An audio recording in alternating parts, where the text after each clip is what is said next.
I have pleasure in opening the council meeting of the 23rd of April 2024 at 6 p.m. and welcome all those in attendance. The City of Vincent would like to acknowledge the traditional owners of this land, the Whadjuk people of the Noongar Nation, and pay our respects to elders past and present, and also to acknowledge that as a council we have a role to play in achieving reconciliation and justice for First Nations people. Now, I have got one apology, and the apology is from Councillor Jonathan Hallett tonight, who is still unwell, and I note that everybody else is here. Okay, so I'm now going to turn to public question time, and first I'd like to see if there's any indication for anyone that they would wish to address the meeting. Okay, all right then, what you do is please come forward one at a time to the microphone. What you need to do is to say your name and to say the suburb that you reside in. Note that this is being recorded, but if you don't want it to be recorded, then we can turn that off. But no one's going to see you on the live recording. So you're limited to 3 minutes, and I will be interrupting if you go over that time. Okay. So also a summary of your remarks are going to end up in the minutes. Thank you. Okay, over to you. 3 minutes. Right. Well, thank you and good evening, Mayor Zaman and elected members. My name is Caroline Cohen. I live at 20 Gardner Street, East Perth, the Banks Precinct, and I'm addressing item 5.2, the amendment to Municipal Heritage Inventory, and the application by the Department of Planning, Lands and Heritage to remove a heritage building. This building has sat there since 1904 when it was probably around that time constructed.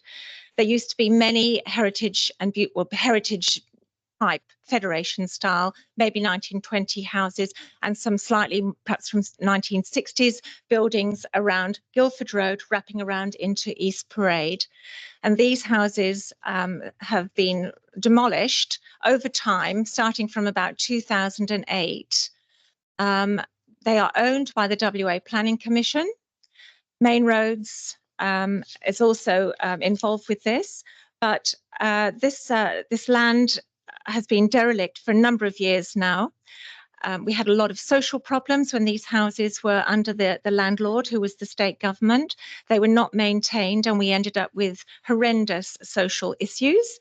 And one of the houses was burnt down. We had a brothel. We had, misbehaviour. And currently, number 40 is experiencing the same sort of behaviour. If you look on your report, which I know you've probably read every one of the 114 pages, this is the government trying to justify and negate their responsibility for this heritage house. They have let it sit there all these years, not secured, not tenanted. Originally, these buildings were tenanted, affordable housing, which is all very topical at the moment, and they were lovely houses and little shops, even a corner shop. This building is in a very sad state now, but the Heritage Act is actually there so that we have a tool to help the state government and the Department of Lands and Heritage. Now, there's a conflict.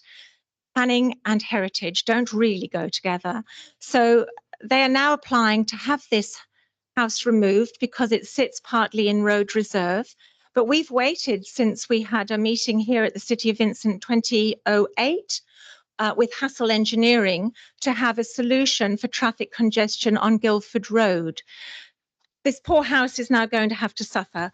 It was considered to be a very fine example of Queen Anne Federation. It was very beautiful. I remember when I first moved to the area about 30 years ago as a resident in the Banks Precinct. It was a fine house, and the photos are frankly shocking now.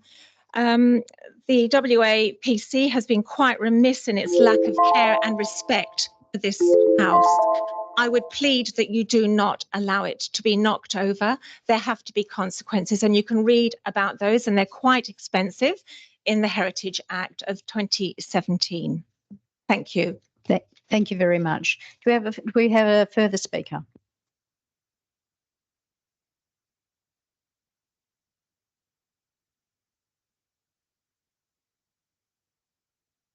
Good evening, Mayor Zaman, CEO David McLennan and councillors. Leslie Flory, 79 Sass Ave, Mount Hawthorn. I have a 900mm stormwater pipe on my property, which I found. The city say they knew of it, but had no record. It's an active major asset of City of Vincent, which runs through my property to Lake Munga. At the last council meeting on the 19th of March, I asked why the City of Vincent was failing to be transparent and not advising ratepayers and residents of stormwater pipes on their property. Governance, whose framework is transparency and accountability, advised if there is maintenance work required to pipes which run through private property, the city will notify the property owner and undertake the relevant works. My question: does this mean the City of Vincent will not be notifying all affected ratepayers and residents? I want a straightforward yes or no answer. Question: does this mean the City of Vincent will only be notifying residents and ratepayers if maintenance is to be conducted? Straightforward yes or no answer is required. Question: does the City of Vincent follow the WA Ombudsman's guidelines for a formal hearing?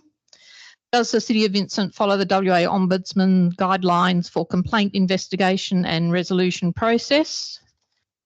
An update on my property. I was emailed at short notice, late afternoon on the 9th of the 4th, advising contractors would be on my property the following morning to reline the stormwater pipe. The entire pipe was relined in one piece, 34 metres, concealing all pipe segments and joints. This process took 2 days. After 12 months of numerous requests for CCTV footage and photos, I have no current evidence of the pipeline condition prior to the relining. Can you please provide the CCTV footage and photos as per my email correspondence and as per COV email confirming this would be conducted? Question: GHG Technical Drainage Memorandum Report was in 2022. Since 2022 and to this current day of the 23rd of March 2024, I'd like to know the exact number of properties affected by stormwater pipes running through their property. I will not accept we are still investigating. How many properties to date are affected? Question: can you please advise the full contracted cost to reline the pipe on my property by All Pipe Technologies? Question: can you please advise why my property was an isolated case to reline the stormwater pipe, where 84 Sass Ave, which has damage and cracks in the pipe as per the CCTV footage and photos in May 2022, has not been relined? Thank you for your time. Excellent timing. Can I have the next speaker, please? Thank you, Mayor Zaman. My name is Frances Buchanan. I'm the Manager of National Disability Services here in Western Australia. We own the building and occupy the building at 12 Lindsay Street in Northbridge. A beautiful building it is too. We've had a fair bit of experience with some illegal parking in a lane behind our building, which is the lane that leads to our staff car park.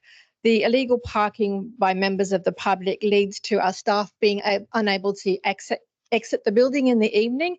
As you can imagine, staff not being able to leave their building or move their cars in the evening does cause a fair bit of emotional distress for them. It is a dead-end lane. We're requesting the council's support to look at what we can do or what the council can do to maybe erect some no parking signs or provide better signage just to inform members of the public that it is a no parking area. Thank you. Thank you very much. Next speaker, please. Hello, my name is Sally Dixon. Excuse my anxiety. I just want to implore the council to consider the preservation of the jacarandas and eucalyptus trees on Guildford Road in the East Parade kind of joint where they're going to be doing a development area, just because they're used by the local population of black cockatoos as habitat and food resources. They're already competing for food resources amongst our cityscape. Perth boasts one of the lowest urban tree canopies in the nation, standing at a mere 16%. Would put this into perspective, a healthy urban canopy is generally deemed to be around 30%, as highlighted in the ACOM report on green infrastructure. Green canopies obviously bring a multitude of benefits, including enhanced real estate values and mitigation of the local temperatures. The protection not only safeguards the habitat of our feathered residents, but also contributes significantly to the wellbeing and sustainability of our urban environment. I recommend that the City of Vincent aligns with other progressive councils such as the City of Wanneroo, Cambridge, Kwinana, Mandurah, Melville, Swan and the Shire of Jarrahdale and Serpentine in actively engaging with initiatives like the Kiel Carnaby's Flying Project. By actively participating in their conservation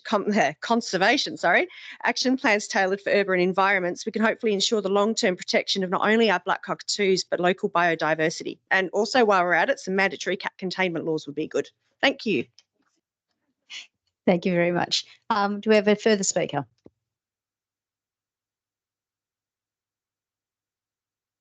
Mayor, councillors, Robert Poe, 232 Brisbane Street, Perth, speaking in relation to agenda item 10.4. Well, first of all, I want to thank Matt Dowell for being the catalyst for this endeavour coming together.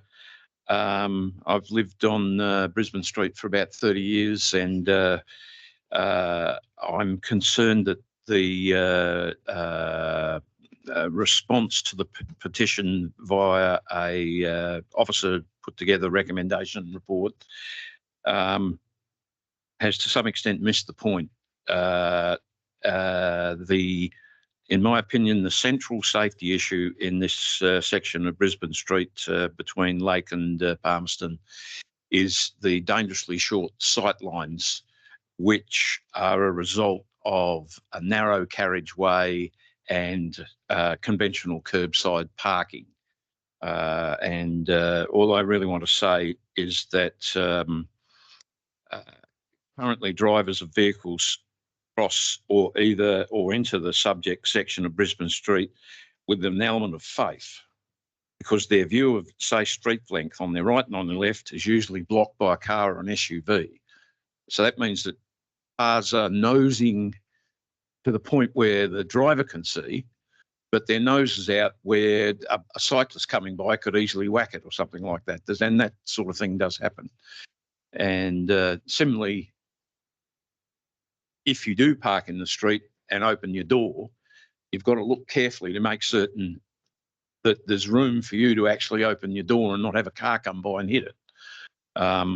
So this document has done conventional research and information and data gathering, but it's not addressing the issue. I'm suggesting that the fundamental issue would be addressed by deep embayment of the street parking into the verge so that it improves the sight lines for all users of the road. Thank you. Thank you very much. Next speaker, please. Good evening, Mayor Zeman and elected councillors. My name is Matt Dow from Brisbane Street, Perth, and I'm here to discuss item number 10.4, Brisbane Street response to petition. Firstly, I'd like to thank Manager for Engineering Luke McGurk for responding to my queries over the past week. We appreciate that there is a commitment from the city to consult residents with regard to short-term, low-cost treatment options to manage traffic speed and volume, along with presenting various options to combat the parking congestion issues that we face. Additionally, it is appreciated that the city has acknowledged community concerns regarding safety and is committed to developing a plan to undertake more substantial treatments over the next 18-month period or sooner should Main Roads allocate funding to this project. Thanks to Luke for approaching Main Roads regarding this. At the risk of sounding like a broken record, I would like to emphasise the following points. We currently have approximately 1,500 vehicles per day travelling through this residential-only stretch of road that is only 5.4 metres wide, which is less than the width of a typical double garage. Our stretch of the road narrows significantly compared to the rest of Brisbane Street, which has already been widened and has had traffic calming infrastructure installed, including speed humps. However, the majority of the traffic generated from the commercial activity continues down our stretch, which is much narrower than the rest of Brisbane Street and has had zero traffic calming infrastructure investment. We do need to either see the western bound traffic diverted up to Bulwer or Newcastle streets, or investment in widening the road, plateauing the Lake Street intersection, the installation of speed humps, etc., in order to better manage the flow of traffic and ensure the fundamental safety of residents. This has been a long-standing community concern, and I believe that we need to deal with this sooner rather than later, do it once and do it properly. And given the amount of interest shown by residents regarding this issue, It is essential that the options presented to them in the consultation phase are adequate and address the issues at hand. Thank you again to the councillors for the consideration of this matter. Thank you. Next speaker, please.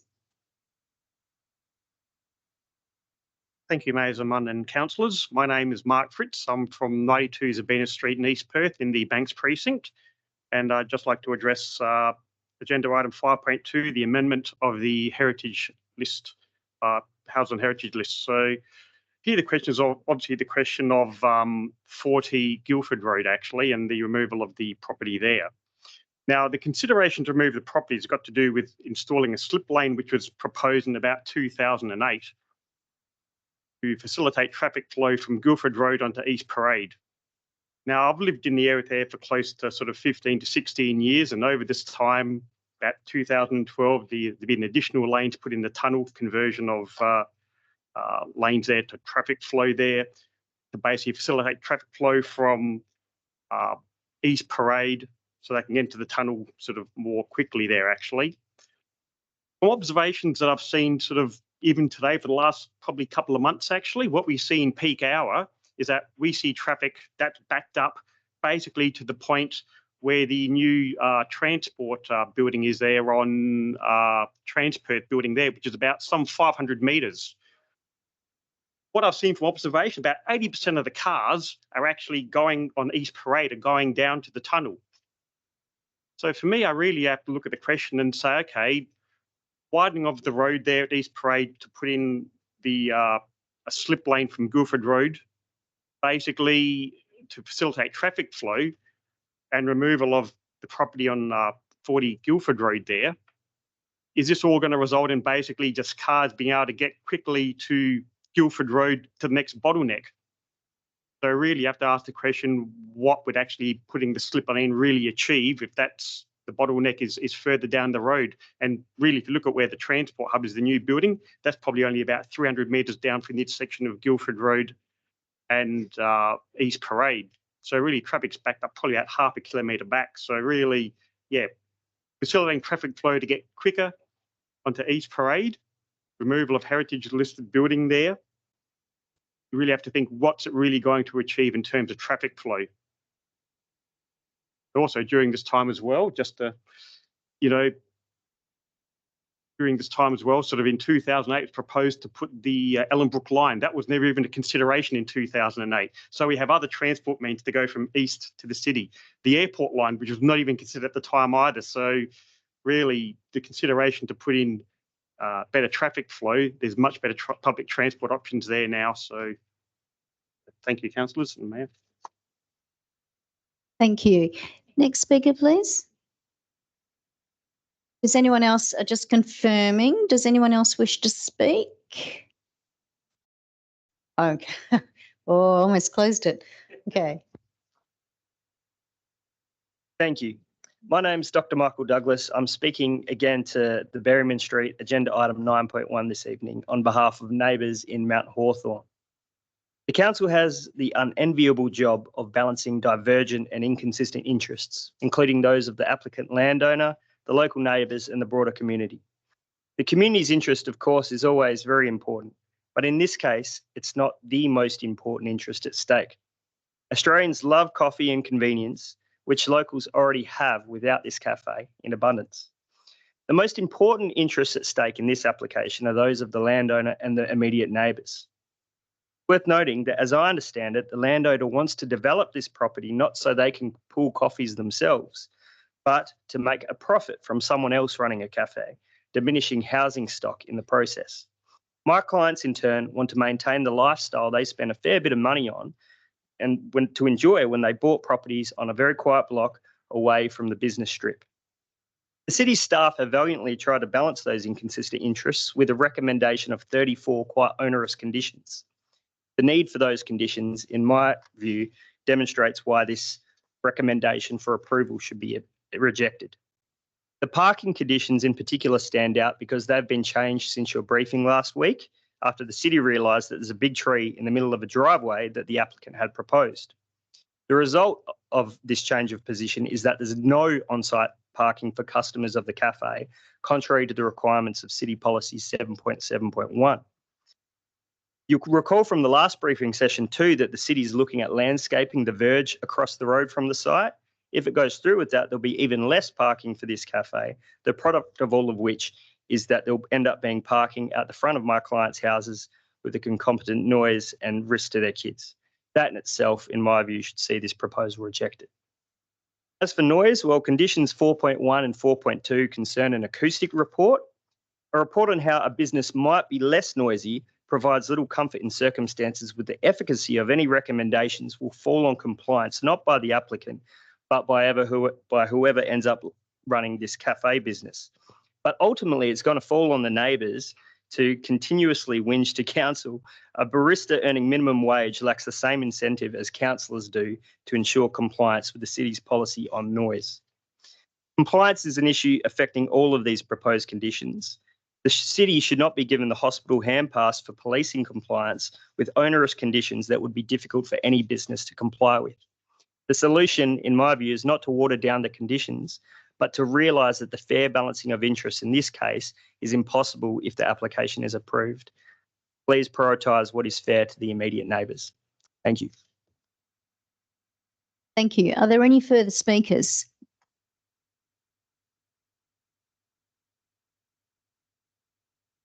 Good evening, Mayor, Councillors, CEO and staff of the City of Vincent. My name's Nathan Ebbs and I speak in opposition to agenda item 9.1, which is the cafe on Berryman Street.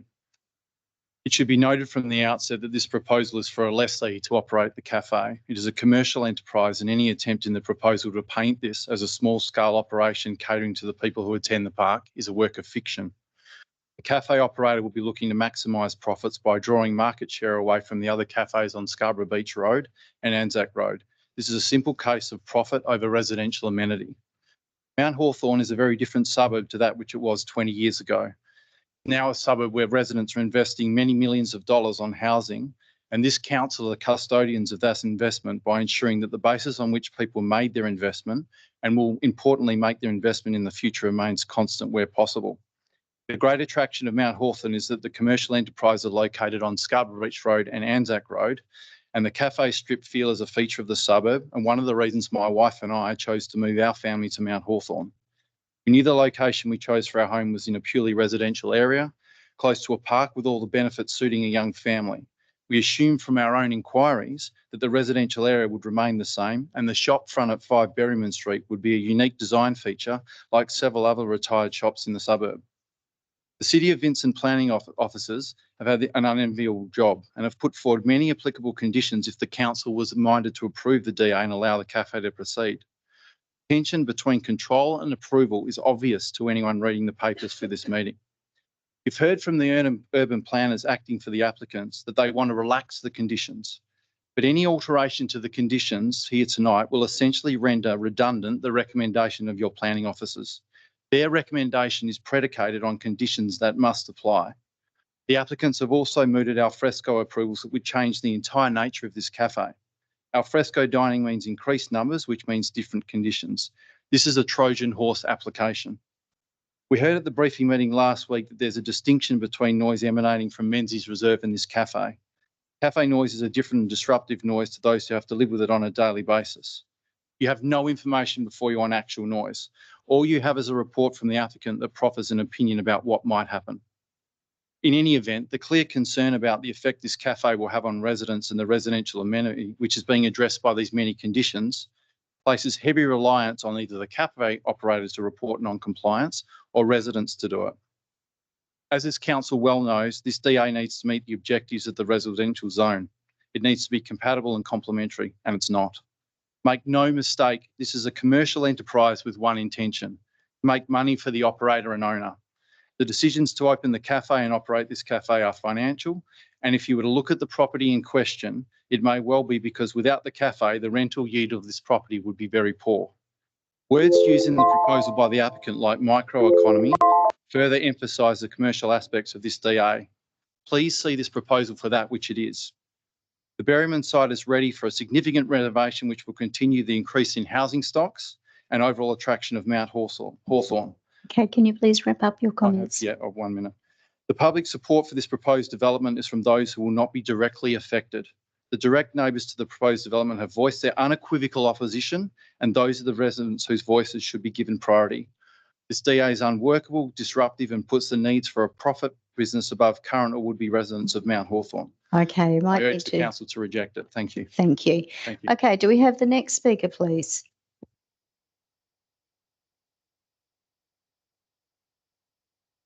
Hi, my name is Bev Whitfield and I live at 76 Federation Street, Mount Hawthorn, about 100 metres from the proposed cafe. I bought my home in toward the end of 1988, and I realise that people spend millions now, but in my time as a teacher, it was still, for me in 1988, very expensive. So it's relevant. When I purchased the home, the suburb was quiet and an older community. And over the period of years, the Mount Hawthorn is now thriving, full of families and children. And the prospect of a cafe for me is fantastic, and I'm here to support it. The primary school is flourishing. There are kids everywhere. There's people out everywhere. And on Menzies Park on a weekend, there are cars everywhere, and there are children and adults playing sport, and also through the week. For me, having a cafe, and it's fine if it's going to be business, of course it's going to be, and I would totally support that. It's about a place to go as well for communities to get together, and where it is, it will be on a smaller scale, and it will be families, it will be people who know each other that tend not to talk that much, but they'll meet at a cafe. Most people love coffee, and coffee brings out chat in people. And I see that our area, yes, we have the high street, yes, we have other places, but Australia is renowned for its cafes and its friendly environments. And after living in England for quite a while, I can say that they hold us in awe, the fact that we have so many cafes. We can have another cafe. It is not going to be, that's not going to be a problem. I love Mount Hawthorn, and one of the reasons why I will never move is because it has everything we want, including the small little corner shops. Piccolo's Corner in West Leederville is an example of a corner cafe that's thriving and loved. I'm sure not by everybody, but most people, because everyone goes there. It's in the middle of housing. It works. It's difficult to park, so you don't go there. So I would just like to finish off by saying, as a resident of Federation Street, very close, I understand the gentleman's worries, but for me, I think nothing's going to change. Cafes close at 2 p.m. in the afternoon. They don't keep going. They don't go on into the evening. And you don't get a lot of people turning up to a cafe at 6 or 7 in the morning. I am absolutely all for it. And I think, in fact, it'll make our properties increase in value rather than the other way. Thank you very much. Okay, do I have any further speakers?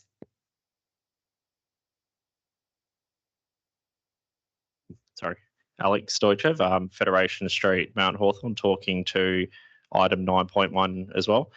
Good evening, councillors and mayor. I stand before you not as just a local resident, but an advocate for community vibrancy, local entrepreneurship, and the spirit of progress. The proposal to convert the 84-year-old dwelling into a small cafe is not just about bricks and mortar. It's about fostering connections, enriching experiences, and revitalising our neighbourhood. This cafe isn't about just serving coffee. It's about serving as a hub of community life, a place where bonds are forged and stories are shared.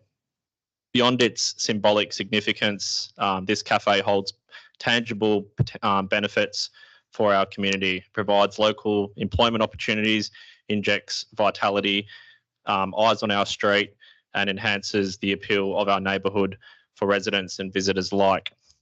I do not consider the proposal as an intrusion into our neighbourhood. I and many others view it as an enhancement. I acknowledge that change can be daunting, and concerns have been raised about parking, noise, toilets. I wasn't expecting that one.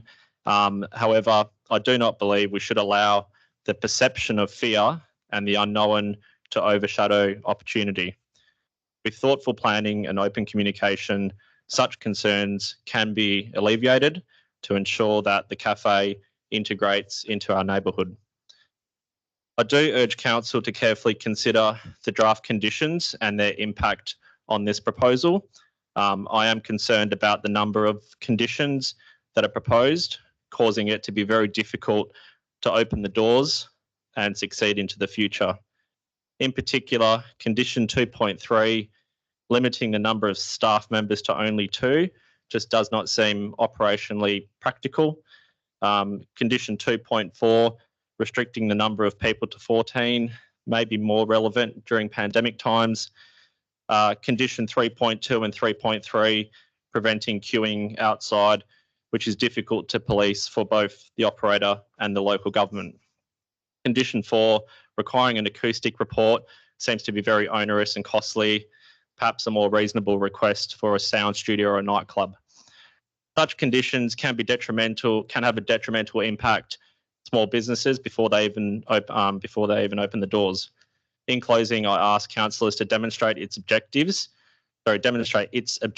as a small business friendly local government. Council should explore opportunities to support this proposal, particularly given the lengthy approvals process the owner and the applicant have been on.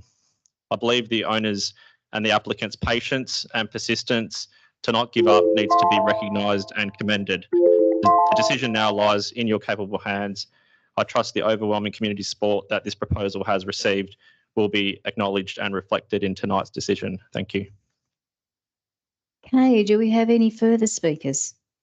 Thank you. It is actually really helpful when you put your hand up because then I know to wait. I'm not accustomed to this, so I'm a bit nervous, but my name's Kerry Berg and I live at 85 Federation Street, Mount Hawthorn, and I've lived there for 37 years. And I would like to say that I am very much in favour of the cafe. Most people at the park who I've been able to meet and know through having a dog, it's a wonderful community, and I feel that it would be very enjoyable to have the cafe where we can walk down and get to know each other as neighbours. And as we get older, there's somewhere we can walk to and meet up with people. So, and there are other owners, about 3 that I know of, that live nearby to me that are in favour it. I'm 5 houses from the corner. I don't find noise an issue. We do have a lot of cars with football. We have the football siren going, but that's just part of the community and what everyone would like to enjoy as different activities. So that's it. Thank you. Are there any further speakers? Okay. All right. So I advise that the items that have been spoken on are going to be brought forward on the agenda and discussed first. So there being no further questions, I close public question time at 6:33. Governance Manager, could you please confirm if any written statements were received?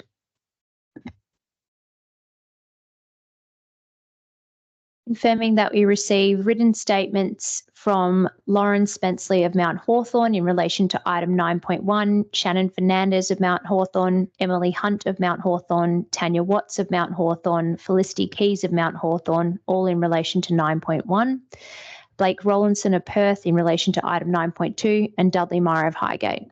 Any questions that were asked in those questions will be included in the agenda of the next meeting.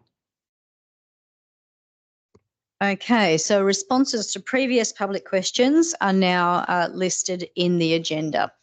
I've received 3 requests for leave of absence from Councillor Alex Castle from the 3rd to the 7th of May for personal reasons, Councillor Suzanne Warner from the 6th to the 13th of May inclusive for personal reasons, and myself, Mayor Alison Zimon, from the 10th to the 17th of July for personal reasons. Are there any other applications for leave of absence? Okay, do I have a mover for those applications? It's moved Councillor Wallace. Do I have a seconder? Seconded Councillor Wolf. All those in favour? Okay, that's carried unanimously. Thank you very much. We haven't received any petitions this council meeting.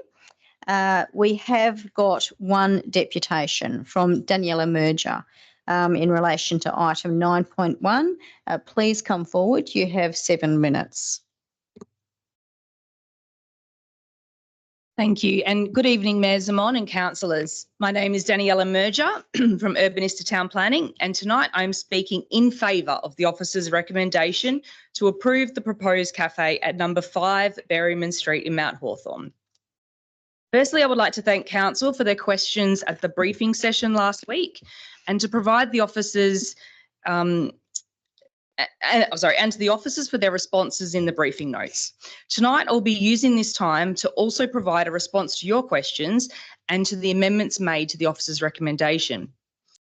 In regards to condition 2.3, we acknowledge and fully support the officer's amended condition, allowing residents of the single house to work in the cafe without restrictions. So thank you for that.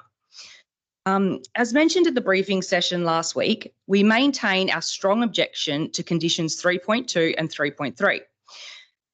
Condition 3.2 prohibits the use of the adjacent footpath and verge for dining, queuing, or waiting for takeaway.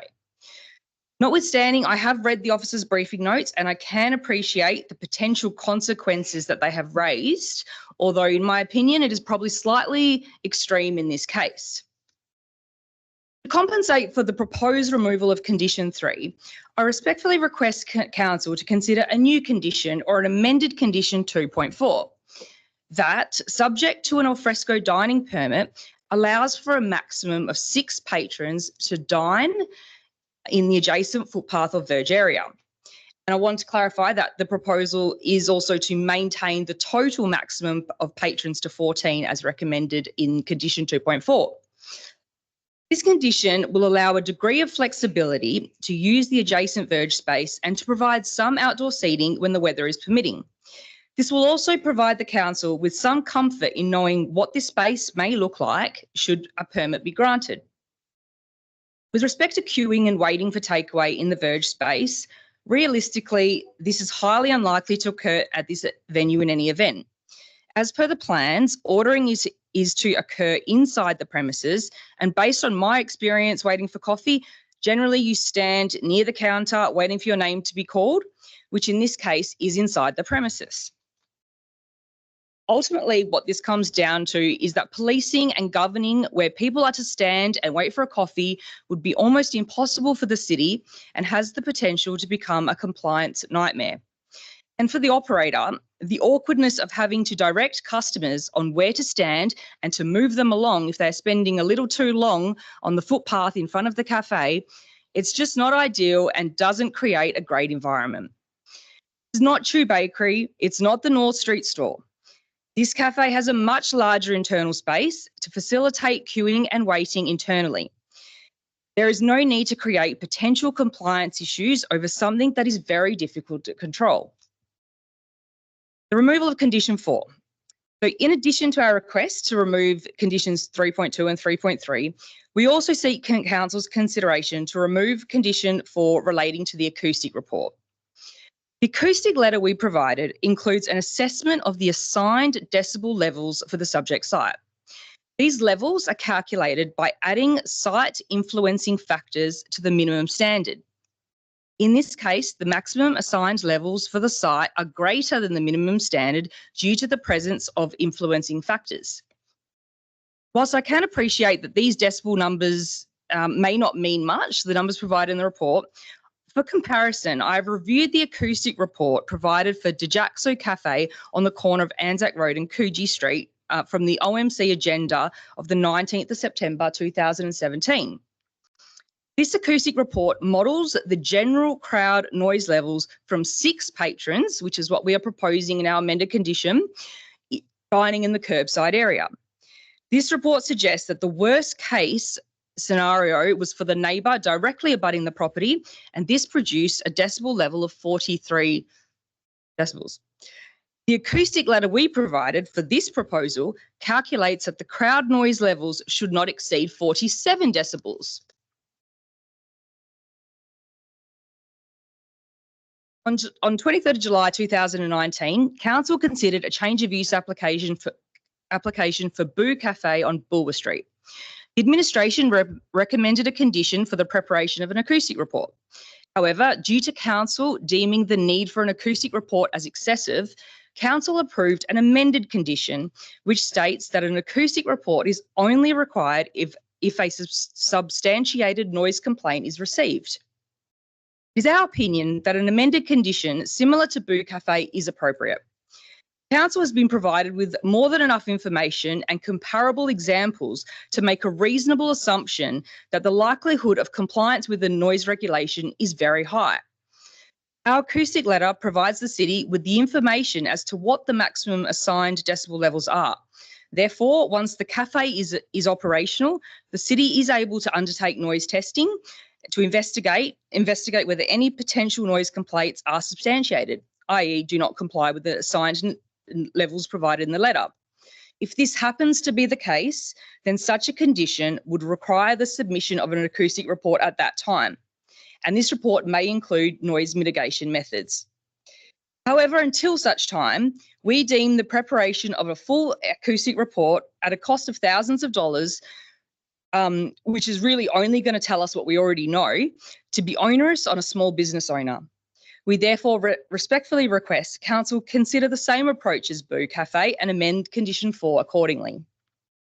So to summarise, we respectfully request Council consider the following: the removal of Conditions 3.2 and 3.3, a new or amended condition allowing alfresco dining to a maximum of 6 patrons should a permit be submitted, an application for a permit be submitted.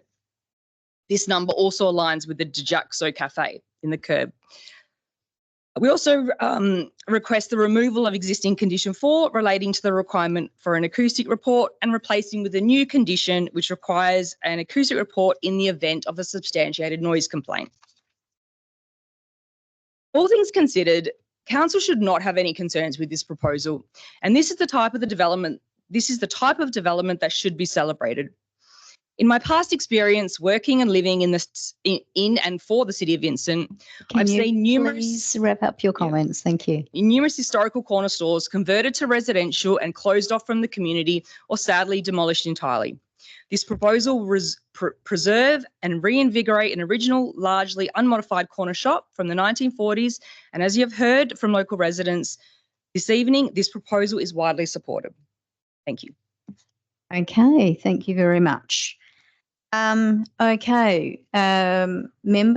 I need a mover that the minutes of the ordinary meeting held on the 19th of March 2024 be confirmed. Do I? So that's moved, Councillor Warner, and seconded, Councillor Castle. All those in favour? Okay, that's passed unanimously. Okay, so I've just got a few things that I want to make some comments on. So the first thing is I wanted to draw to people's attention the fact that the 50-kilometre zone speed limit signs are in the process of being pulled out at the moment, and they're going to be replaced by the 40-kilometre-per-hour zone. So if anyone's wondering what's happening with the speed limits, it doesn't mean that suddenly there's no speed limit at all. It means the opposite, that we are actually putting in place the 40-kilometre-per-hour zones. So that's just something for people to be aware of. I also want people to know that the Hyde Park Reference Group has started meeting. This is, of course, the group of professionals and local experts who are providing advice as to the future of Hyde Park replanting and what that will look like, being mindful of both the built and cultural heritage. So that has started meeting so that we have some clear guidance as to the best way to be able to move forward with replanting following the removal of trees as a result of the polyphagous shot hole borer. Just also want to comment on what's happening with the lake at the moment, because there's been quite a lot of concerns raised as to the fact that it has dried out to such a degree. And the concern is that the city has already reached the 95% of its water allocation.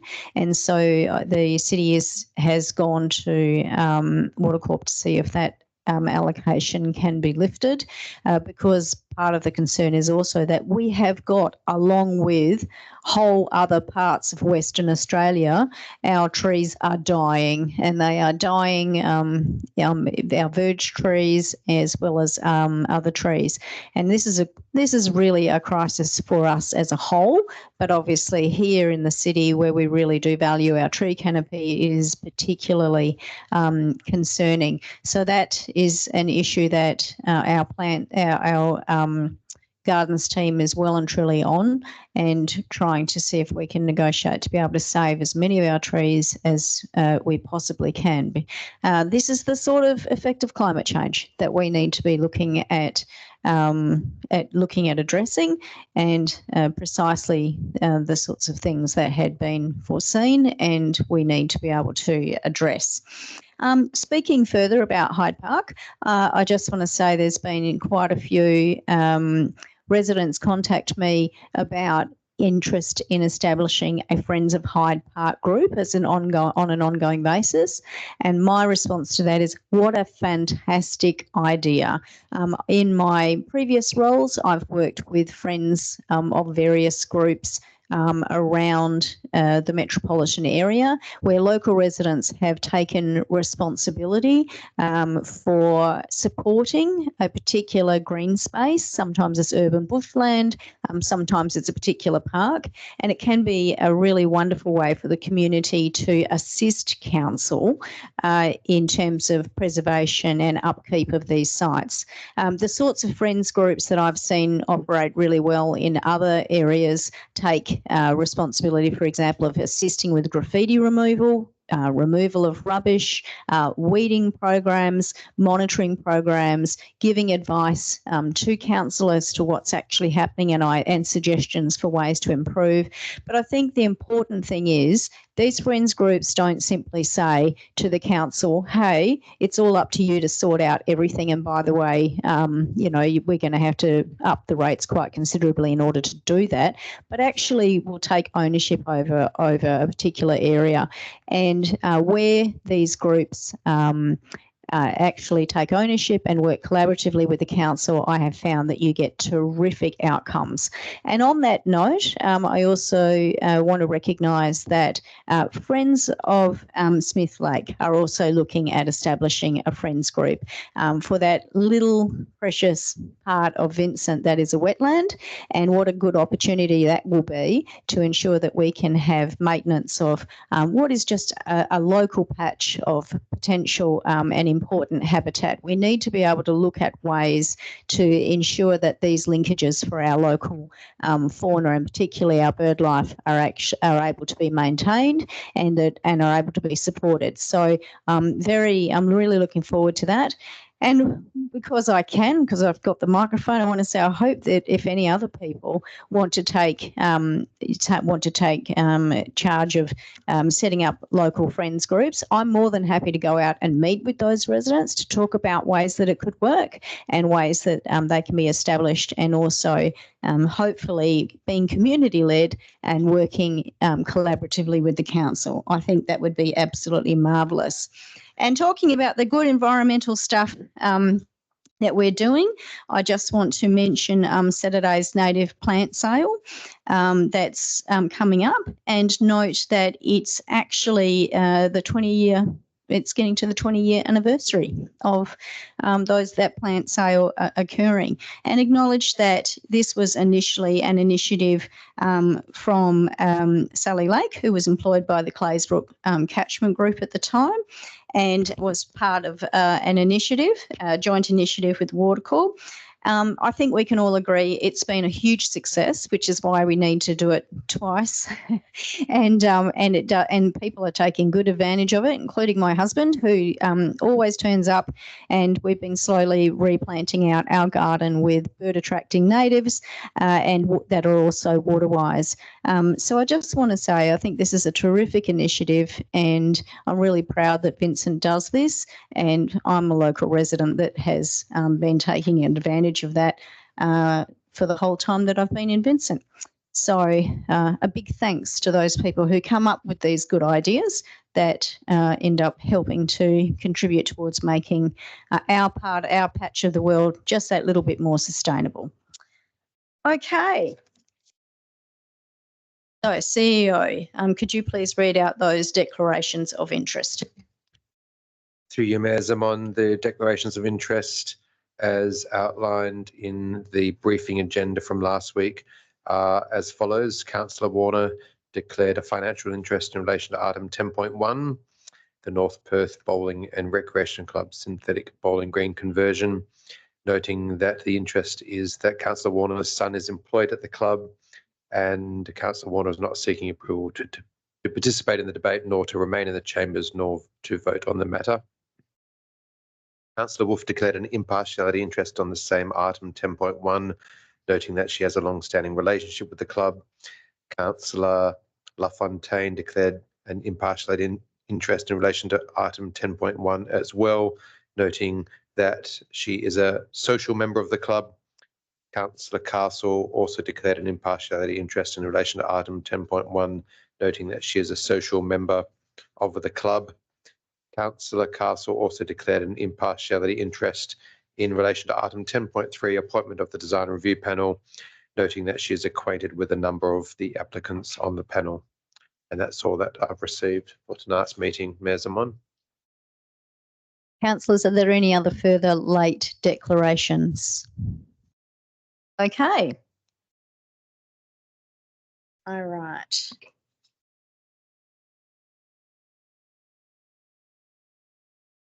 Okay, so those items which are going to be brought forward are 9.1, 9.2, not 10.4 and 9.1, where the item which requires an absolute majority decision is 10.3.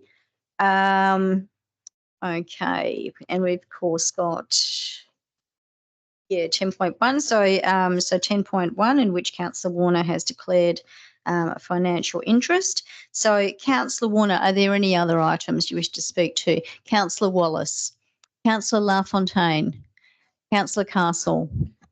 12.3, please. Okay.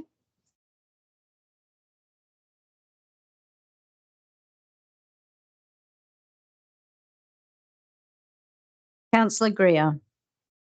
Nothing further. Councillor Alexander. Councillor Wolf. 12.1, please.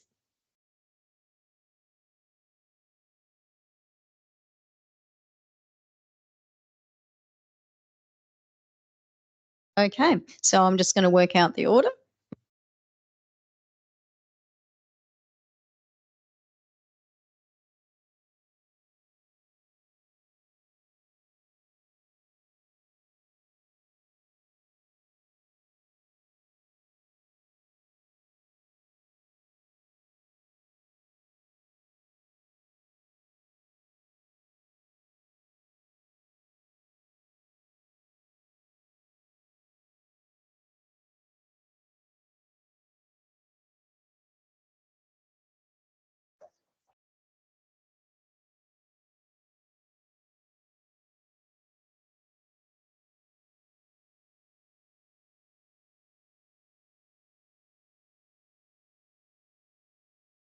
Confirming the following items will be moved on block: 9.3, 9.4, 9.5, 10.2, 11.1, 11.2, 11.3, 12.2. Okay, do we have a mover for that? Okay, that's moved Councillor Castle. We seconded Councillor Wolf. All those in favour? Okay, that's passed unanimously. Okay, so the first item we're going to go to is 9.2, amendment to the Municipal Heritage Inventory, number 40, Guildford Road, Mount Lawley. Do we have a mover to discuss this item? That's moved Councillor Wallace. Do I have a seconder? Seconded Councillor Greer. Councillor Wallace, would you like to speak to this item? Yeah, thank you, Mayor Simon. Look, I certainly appreciate the issues that Main Roads and DPLH are trying to address here. I think from a traffic perspective, this is an underperforming intersection and agree that the changes are necessary to improve the current and future flow through the area. I thank Mr. McGill from DPLH for his presentation last week. I agree with him that there's a massive shortfall of housing in Western Australia, including public housing specifically, and I welcome urgent action from the state to develop this land that's been in its possession and unoccupied for more than 20 years and a few property cycles. With respect to the building, the city's policy sets out that an item may be considered for removal where it cannot be practically retained on site. It's being requested to be removed in aid of some potential future road widening. I think compromises to ideal outcomes are regularly made during the design of infrastructure site like this based on site constraints, and it's my view that this building is or should be a significant heritage feature and a worthy constraint to this design.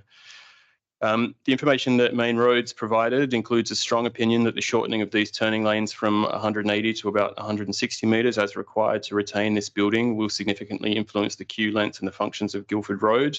But I don't believe that this has been demonstrated by the traffic assessment report, which I think only really answered the question of whether one or two turning lanes is appropriate. There's no objection to two turning lanes in this area, but in the absence of any modelling showing otherwise, I don't believe that the reduction of the length of those two lanes by 20 metres or about 12% will drastically alter their function. I understand this item has been deferred already to give Main Roads an opportunity to provide further advice on that. And that there is a preference from DPLH to receive certainty on the developable area of the wider site. So I don't think we should defer this item again, and I have an alternate prepared to retain this building on the Heritage Register. I guess with respect to DPLH's comments on the site and whether this building is a significant impediment to the provision of housing here, I don't really think that as it is. The wider site where this is proposed is over 8,000 square metres, and this building occupies only a very small part of that. The lots are zoned R100 and can definitely take height and density, and I think a well-maintained heritage building included within that would be a strong addition to the site and the surrounding community. I'd refer to the aged care facility across the road from Beatty Park, where a very high and dense facility was built around a retained heritage house as its centrepiece. So my alternate for retention of this on the municipal heritage inventory does include an instruction to issue a heritage conservation notice. And I did note admin's comments on that regarding the time and money costs involved in pursuing it. I guess I'm interested to hear what council thinks about that, but I personally believe that if we do think this item should be retained on the MHI, we should follow that through to its conclusion, which includes following our enforcement policy on these items. But I can't support this, and I do have an alternate if it fails. Okay, can I just confirm you're not moving it at this point? No, well, okay, no. So, okay. No, that's fine. Okay, so in that case, I'm going to go to the seconder to speak on this matter. Is that Councillor Greer? Thank you, Mayor Simon. Want to put my remarks similar to Councillor Wallace in terms of the importance of having a range of housing opportunities in this part of town. We know there's a real need for a diversity of housing, affordable housing and social housing throughout the city of Vincent. We have also heard from the community tonight very clearly of the importance of our heritage places and a lot of love of the history of the building, which has now been left to be basically looks like it's ready to be torn down and abandoned by the state government, which is deeply disappointing. I did have a couple of questions, if now's an appropriate time to ask them, of administration. Excellent. The first one is the community spoke to the importance of the protection of the trees around that property, and particularly for the black cockatoos. I was just wondering if administration could speak to that consideration and the role of the City of Vincent around the protection of the trees on that land. Administration. Through the chair, yes, so I guess the issue around the protection and retention of those trees currently on the site is a side issue to what is currently before you, which is purely a request to remove the property from the MHI. The R code, which governs residential development and would apply when the state government progresses through the next stage of the housing diversity pipeline project, stipulates identifies for existing trees to be retained where they meet certain criteria.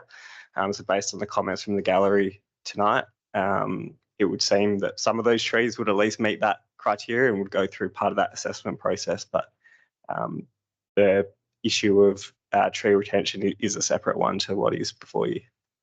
Excellent. Thank you. That's all my questions for now. Okay. Would anyone else like to speak on this matter? Councillor Castle. Thank you, Mayor. I must admit I was back and forth on this issue, this item, when we dealt with it last time and today. But I am very much swayed by Councillor Wallace's well-articulated argument. Thank you. And I do feel that he has summarised the issues well for me. While I possibly had some sort of fatalistic resignation to the ultimate demise of this building, I now see that I think this is a good opportunity for the city to push back and to demand more from the state government. I think we haven't had demonstrated to us that there is a need to remove this building. There are other options available in relation to the slip lanes proposed. There are other options that can be explored in relation to the development of the site. I would certainly be urging the state government to include retention of those mature trees when the time comes for that. But I do think it is important for the city to hold fast on what is a treasure and has been left to go to wreck and ruin in a very disappointing state. So I'm not going to support the officer recommendation, and I look forward to the alternative being moved. Does anyone else wish to speak to the substantive motion? Councillor Warner. Thank you, Mayor Jamon. I'm going to say I'm in total agreement with my colleagues who have already spoken tonight, and thank you to Councillor Wallace for, as you said, Alex, a very articulate argument. I acknowledge the fact that the intersection needs to be investigated and adjusted, and I also acknowledge the fact that social housing is desperately needed. But basically, once this house is gone, it's gone. And the implications of that are quite large, and I think they need to be really considered. Ultimately, if we agree with the recommendation here, we're ultimately endorsing a strategy of overcoming the obstacle of something being on a heritage list by just letting it be neglected. I'm ashamed that this house has sat in that state. It was discussed in 2007 and retained on the heritage list, and it's been allowed to neglect for almost another 20 years to it's such a terrible state. Like Councillor Castle, I don't hold out much hope for it, but I would really, really love to see that it could be retained.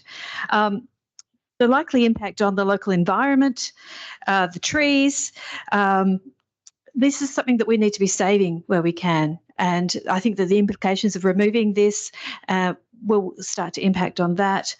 We've had immense public commentary in support of retaining this, and I'd like to acknowledge the people who are here tonight and who wrote in.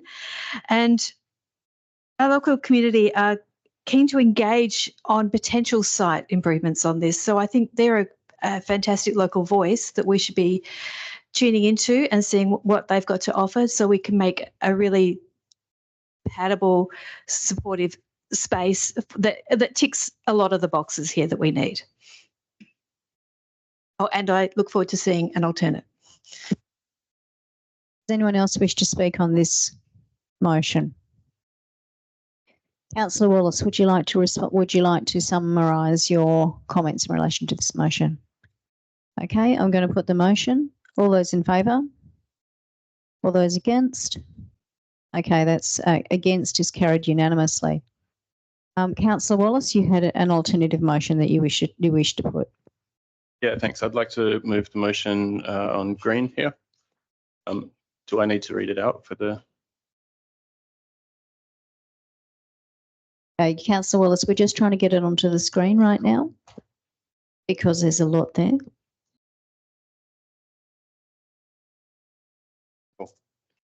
Yeah, Okay. I'd like to move it You're as just going written. to move that motion? Yeah, thanks. Okay. Do we have a seconder for that motion? Seconded, Councillor Greer. Councillor Wallace, would you like to speak to the motion? No, I think I've said my piece on it. Yeah, thank you. Councillor Greer, would you like to speak to the alternative motion? Yes, just a question of administration. You've mentioned there's quite significant time and money costs with proceeding with this proposal. Could you just speak a little bit more to what you understand the financial implications to be? Through the chair, yes, so those implications would be, I guess, initially in respect to the preparation of the heritage conservation notice. So under the local planning regulations, which gives the head of power to issuing a conservation notice, that notice is to stipulate the extent of works and the standard of works that are required. At this juncture, we don't have information on what either of those would entail. So we would likely need to get some advice from a heritage consultant as well as potentially a structural engineer to understand exactly what needs to be specified as part of that heritage conservation notice. So that would be the initial implications. Thank you. That's all my questions. Would anyone else like to speak to the alternate motion? Councillor Castle. Thank you. I just have a follow-on question from that. With the wording of clause 2 of this alternative recommendation, there's no time frame attached to that. Does administration consider that that would allow you to take some time to gather that information required, and not suggesting this should drag on for a long time, but that can then be planned in terms of budget allocation? Through the chair, yes, I guess initially it would be to understand or to go out and to get quotes from the necessary consultants and to understand what that would look like. Are there any further comments or questions? I'd like to make some comments. I want to echo the concerns which were raised from the floor about how frustrating it is when you have heritage buildings which are allowed to just simply fall into decay. I note the comment that there are penalties, but can I say those penalties are woefully inadequate? And I think we've got a situation here whereby by demolition by neglect is not something which should be rewarded. How disappointing that this particular house has been allowed to fall to rack and ruin in the way that it has. It makes an absolute mockery of our state heritage laws, that the state government as the owner can enable that to occur. And I think it is very important that we as a council, in our efforts to preserve as much of our heritage as we can, make it very clear that we expect more. We expect more from private landholders, but we expect it also from other tiers of government. I also want to note the concerns which have been raised around the preservation of those trees. That, of course, is not something which fits in with this particular motion, but I echo completely and totally the need to ensure that any future development is done sympathetically and in conjunction with the existing mature trees that are there on site, which are beautiful and necessary. I am very supportive of having housing in this space and high density housing, and I look forward to seeing that area developed. Do accept that there needs to be some road treatment, but I share the concerns expressed by Councillor Wallace as to the necessity to have it to the full extent that has been proposed. I'm sure that it is not beyond the wit of good designers, good architects, of many of which we deal with within the council, to be able to come up with a design which will both be able to incorporate the heritage of this particular building, but also maintain the trees, also have a slipway, and also ensure that we've got high density housing, which I hope will include affordable housing. And I'm once again going to plug, I also hope it has housing that has been specifically built for people with physical disabilities so that they can be in a city and close to public transport routes. So very disappointing that a heritage house has been able to be treated this way. And I'm looking forward to a win-win solution for heritage, for trees, for high density housing, and for dealing with traffic issues, which is not impossible. Thank you. Okay, Councillor Wallace, is there anything you'd like to say in response? Okay, I'll put the motion. All those in favour? And that's carried unanimously. Thank you, Councillor Wallace.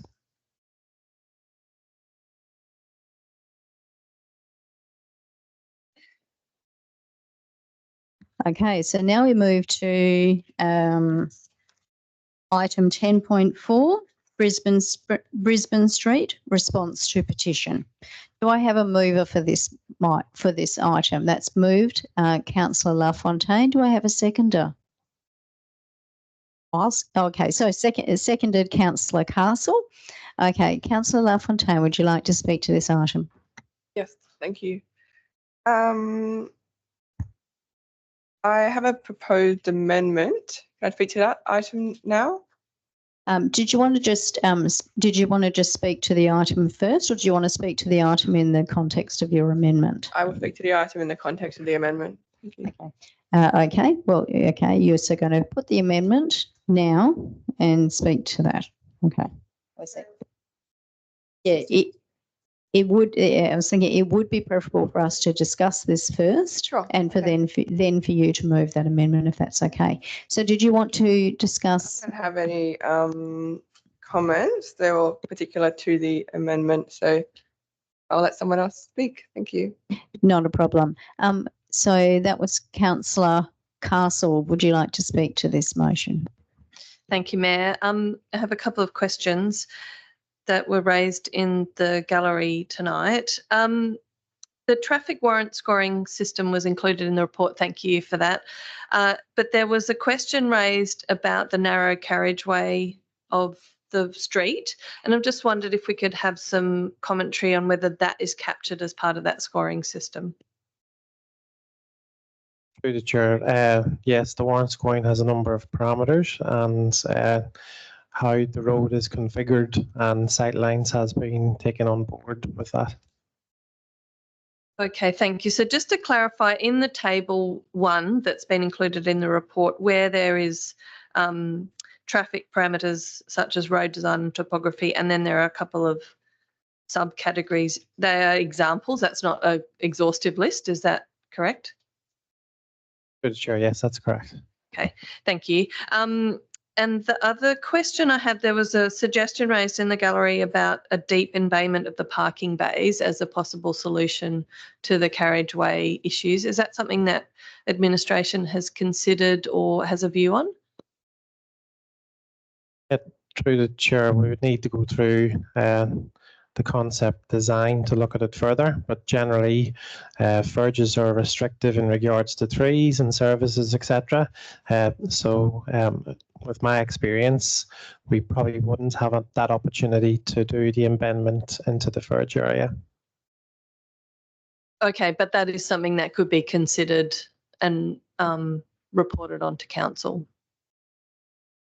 Through the chair, the engineering team can consider that, yes. Thank you.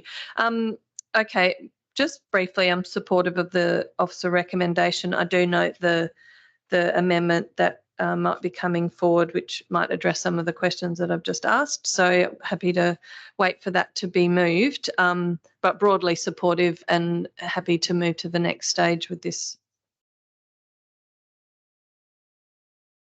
Is there anyone else who'd like to speak to this matter? I'd like to just make some comments, and I really want to thank those local residents for the way they've gone about having the discussions around this, the good faith in which they have put forward the petition and the good faith in which they have engaged with both the elected representatives and with the administration to try to bring this to our attention and to get resolution. I have to say it's a really great way to operate, so thank you very much.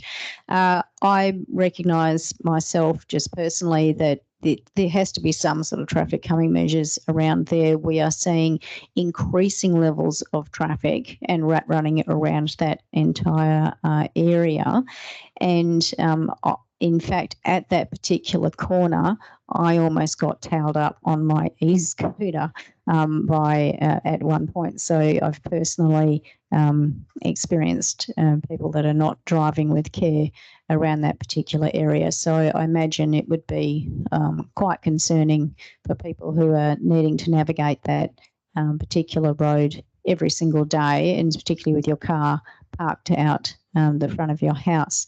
I am concerned to make sure that whatever solution we come up with, that it doesn't adversely impact on those local businesses, because I want to have those cafes thrive. I want to have those smaller local supermarkets thrive. I do think that generally people who are going to go to the Northbridge Hotel should probably not be driving, but that aside, I think that we need to be very careful to get that balance right. And if there is any suggestion that people from outside of the area are parking there for extended periods of time and not utilising those businesses, we should be doing what we can to provide disincentives from people to park in that area just because it happens to be relatively close to the CBD. So that's something I'm particularly concerned about. I recognise it's not up to us as councillors to determine exactly what traffic calming measures are appropriate, but it's good to see that this is being prioritised. Would anyone else like to speak to the substantive motion? Councillor Wallace. Sorry, I will ask just one question. Thanks, Ms. Amon. I think it was identified tonight and previously that the Lake and Brisbane Street intersection is particularly troublesome, I mean, particularly sight lines coming in and out of the lake there. I know we had relative success with the mini roundabout program north of Hyde Park. Is that an option for that intersection that admin is looking at or could potentially look at as a low-cost one? Through the chair, the administration's already reached out to Main Roads, and we're going to have further discussions in the weeks to come on that. Great, thank you. Are there any further speakers on the substantive motion? Okay, Councillor LaFontaine, would you like to move your proposed amendment? Yes, thank you, Mayor. Can we just wait? We'll get the amendment up on the screen so that everyone can see that. And councillors, we are looking at the blue paper. Yes, so in response to that point. Sorry, I just need a seconder for that. Is there a seconder for this amendment? Okay, seconded, Councillor Wallace, thank you. Councillor LaFontaine. Thank you, Mayor. Dot point 4, that the officer report refers to longer term measures in response to a specific request from residents of Brisbane Street, as we've heard in the gallery tonight. And I've just captured that request as a commitment here as part of this motion. And dot point 4, with reference to the parking, I would say that I would be generally against paid parking on local access residential streets, as it prevents guests, families and friends from freely accessing homes without charge. And this amendment offers the 1p parking or the paid parking for consultation for the residents of the street to determine their preference. That's all. Thanks. Okay, just a second to wish to speak. Councillor Wallace. Thank you, Ms. Amon. Yeah, look, I'm supportive of this. I think the new item 4 addresses one of the main problems that we're trying to look at here. So having some clarity around that and extra investigation, I think, is worthwhile. I'm not sure if I would support 1P parking here, but happy to have the residents' opinion consulted on that. Does anyone else wish to speak to the amendment by Councillor LaFontaine? Councillor Greer. Just to say that I'm supportive of it. I did have a question. I'm not quite sure it's best directed to, but with the 1P parking, if that I support the principle of it being a time limited free parking, but was wondering if there's if we could just call it introduction of free to capture that it's not necessarily just 1 hour, so that we can talk to the local businesses and others to understand if 1 hour is it or if it's 2 hours. Just so that we're not only consulting on 1 hour free or paid. If we'd be open to just free parking limit or. So are you proposing an amendment to the I don't amendment? know. More a question. I guess my question is then, where did the 1 hour prescription come from? If that's from community, happy to go with it. If not, is there scope to broaden that out? Okay, so we'd go to the director. I know this, the parent would go to the director on that. So yes.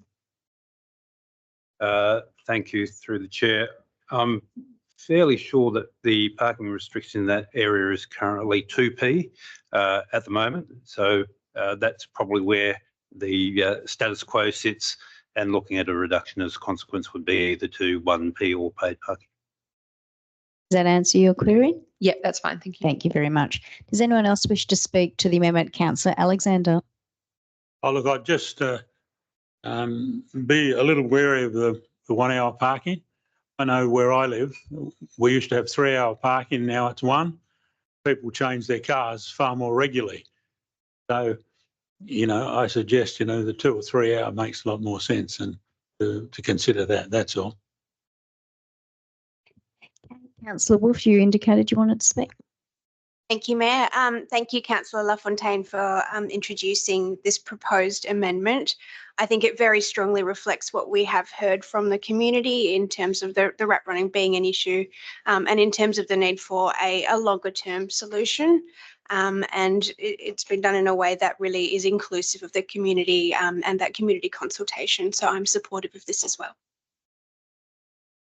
Okay, does anyone else wish to speak to Councillor LaFontaine's amendment? Councillor LaFontaine, would you like to conclude your remarks?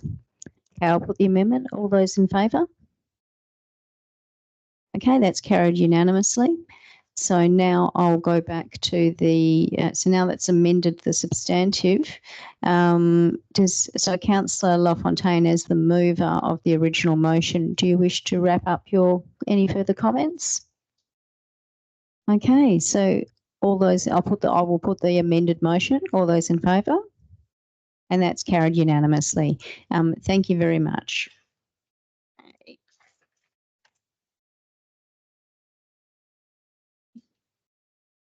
Okay, so now we move to item 9.1, number 5, Berryman Street, Mount Hawthorn, change of use from single house to single house and restaurant cafe. Do we have a mover for this proposal? That's moved, Councillor Wolf. Do we have a seconder? Seconded by Councillor Castle. Councillor Wolf, would you like to speak? Thank you, Mayor. I'll begin by acknowledging the residents who came to speak at the briefing and today, and to the many residents who've contacted councillors about this application. Trying to accommodate such a change of use, a commercial arrangement within a residential area is always going to be challenging. There were always going to be diverse views, and there are diverse views that we have heard as councillors. But I will also acknowledge the overwhelming majority of the views, at least that were presented to me from the community, were in favour of this proposal.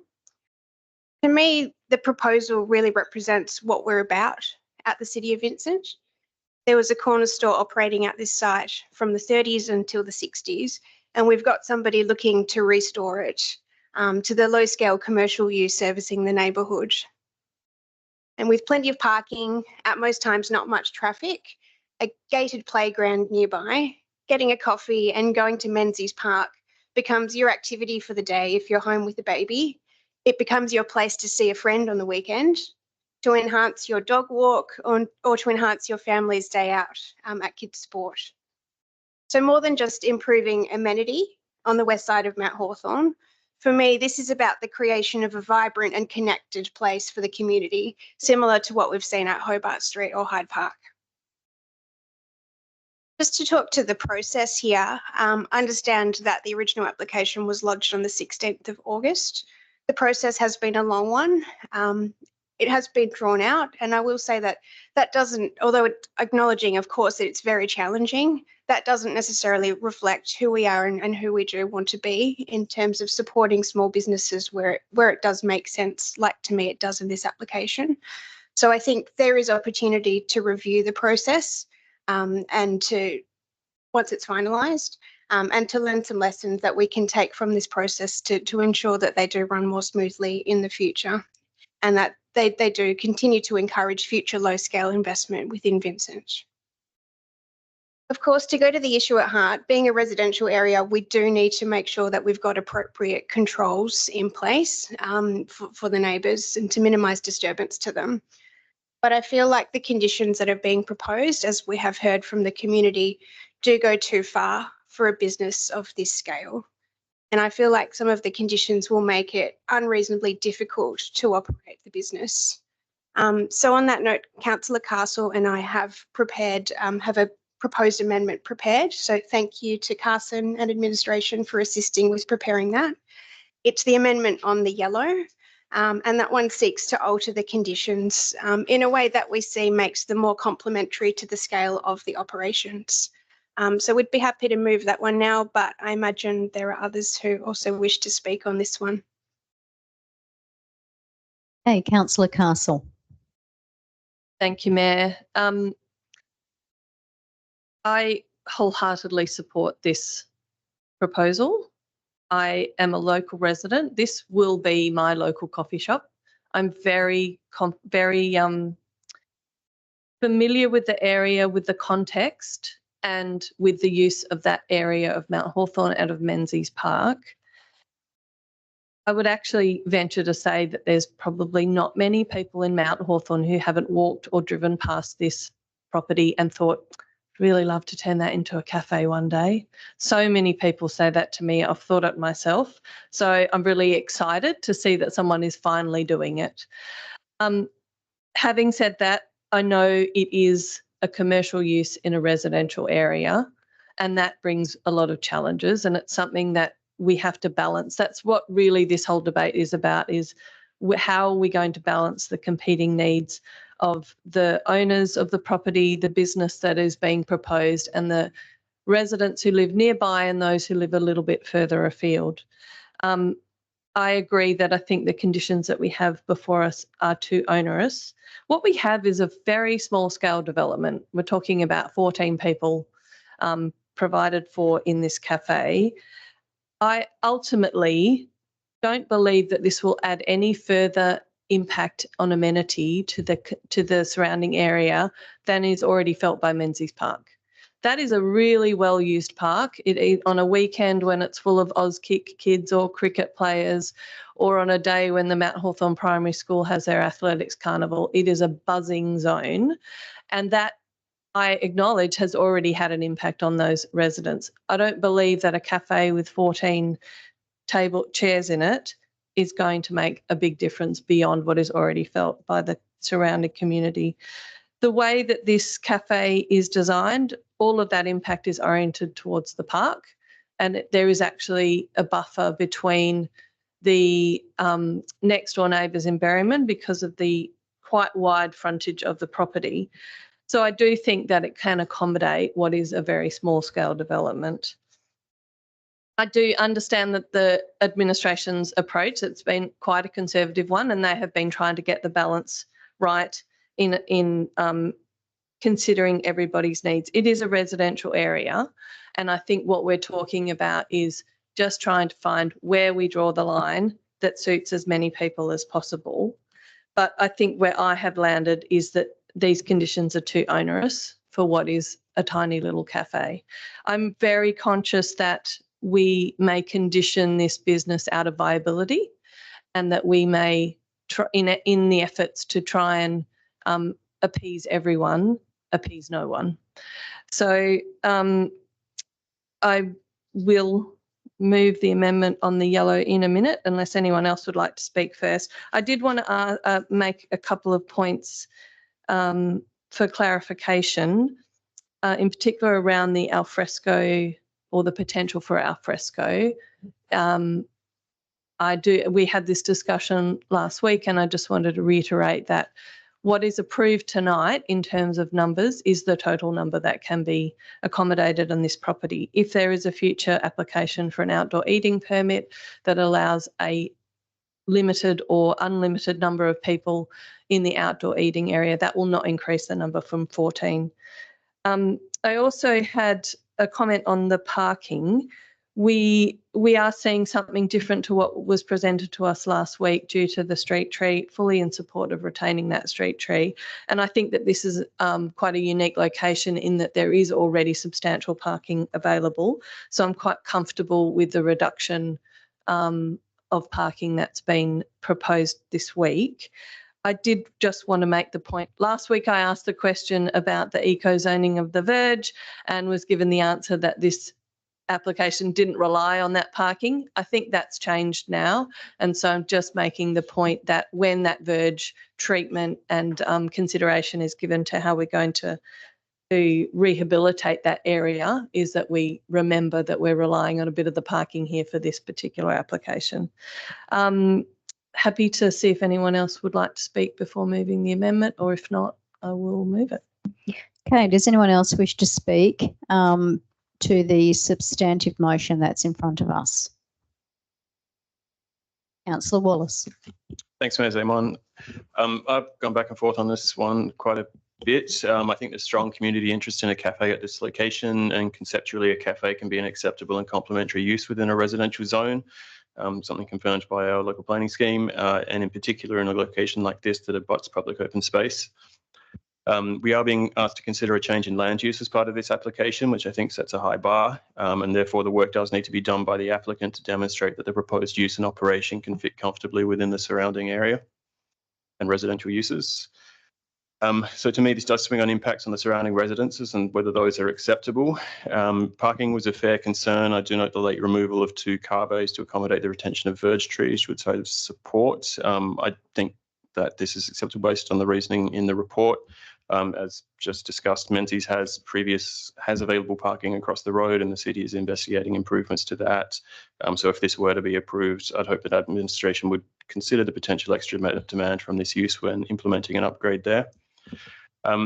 Most significant, I think, are the potential noise impacts. I acknowledge the information the applicant provided with respect to expected noise within the noise letter and the deputation tonight. I agree that the assigned levels for receptors have been set out, but as a full acoustic report has not been provided to demonstrate compliance with those levels for internal or in particular external uses of the lot. I think it's therefore appropriate to apply conditions 3.2, 3 and 4 as written. So regarding the other items for discretion, I agree with admin's report, and I'm inclined to support this item unamended. Are there any other speakers? Councillor Alexander. This application concerns me, given that the area has been single-use residential for over 60 years, and many of the people that are supporting this are 100 metres away, and not next door to this particular change of use. And I'm not sure how happy they would be if it was next door to their property. So I have some concerns about the number of conditions, being put on this particular development, parking, toilets issues, noise issues, all of those sorts of things. And I don't necessarily have the confidence that they will be well controlled whatsoever. So I see this going in with all these myriad of conditions, which my experience, I suspect won't be necessarily all that well controlled. So, I would be opposed to the current suggestion that a restaurant commercial use in a residential area. Is there anyone else that wishes to speak to the substantive motion? Councillor Warner. Thank you. I have my own personal experience of living just metres away from a cafe in a residential area, and I can only shout from the rooftops what a great amenity it's been to our local community. So I'm supportive of this recommendation. I do have concerns also about the conditions. I also have my own proposed amendment that I'd like to table, perhaps after Councillor Castle has done hers, that addresses some of those other things. But I think we're talking about a change of use. And the neighbours who are complaining are actually already existing in a place that has had its own change of use from the Scout Hall. So we've had the suburb evolve over generations here, and I think we need to keep moving with that, but preserving what is dear to everybody. So yeah, I'm in support of this. Are there any other people who wish to speak to the substantive motion? Councillor Lafontaine. Thank you, Mayor Zaman. I also have concerns about the amenity impacts of the proposed, and yeah, just considering that the neighbours that will be most impacted by this will cease to have the quiet enjoyment of their property. Yeah, that's all. Councillor Greer. Thank you, Mayor Zaman. Just to note that I have been deliberating about this and still am. It's very tough. I think that I am landing on the side of supportive of the change of use, particularly around the impact that it will have on building community in that area. I think the more opportunities we have to get people to get to know their neighbours and to get to make the most of our public open spaces, that this will enable that. But I am very mindful of getting the right balance. And I'm particularly concerned about the noise implications and what it means to get that balance right going forward. So thanks. I'd like to make some comments about the substantive motion. I'm generally in support of taking our small heritage corner shops and repurposing them in a way that is going to be sympathetic to the surrounds. The concerns I've got about the development are a bit different to what other people are raising, and I would like to get administration's response to this. In particular, I'm concerned about the occupational health and safety issues of not having a toilet on site and what that actually means for the workers. So I know that's may seem a bit out there, but that was something that I'm particularly concerned about. So I was wondering if you, if it could please be explained why it's not deemed necessary to have a toilet on site, at least for the workers. To you, Mayor Zaman. So under the National Construction Code, there is a requirement for a toilet to be provided. The applicant has decided that through that process, which is separate to the planning process and will occur at a later stage, they would like to approach a performance solution under the NCC. So that would be to not provide the toilet on site. So at the stage of the occupancy permit, if this is approved, they would engage a private certifier to essentially provide that performance solution. At this stage, without them having completed that assessment, we don't have the confirmation that that performance solution would be supported. But the applicant has discussed this with their surveyor and they're confident that it can be achieved and they're willing to proceed with the proposal without an on-site toilet. One of the reasons being that there is a publicly accessible toilet at Menzies Park, which both staff and customers can use. So that, just to confirm, would occur at a later stage. As part of this decision under the planning framework, there would be no nexus between requirements in the planning framework to require a toilet at this stage. So it wouldn't be a valid or reasonable condition for us to impose requiring the toilets at this stage. But the applicant is aware, and we've added advice notes on the determination that If they're unable to achieve a performance solution at the time of occupancy permit, they may be required to come back and get an amended development application to provide the toilet somewhere on site. Okay, so I do note that it has been foreshadowed that there's amendments coming forward from the floor to change a number of the conditions. And I note that there's been conditions imposed such as a limitation on the number of people that can work there at any given point. But as I understand it, that do not reside in the attached house. As I understand, that is what it's trying to do. Of course, if there was if you have conditions in place that mean that it is an incentive for people who reside there to also be part of the staffing profile, then the issue of the toilet would be resolved because it does actually have a toilet on site that could be used for staff as long as the residence is part of the business itself. Can I just ask, is that part of the thinking behind some of the conditions that have been put forward by administration? Through you, Mayor Zamon, the conditions put forward by administration haven't considered the impact of the toilets at all, and that's because it isn't a requirement under the planning framework. But like you said, it would be reasonable for staff who reside at the house to use the toilet of the house. I don't believe that would be an issue, and that may be another reason for the performance solution that they would seek under the occupancy permit. So the condition around limiting the staff is the reasons behind that is in relation to managing the intensity of the use as well as the car parking demand. Okay, thank you. Are there any further comments in relation to the substantive motion?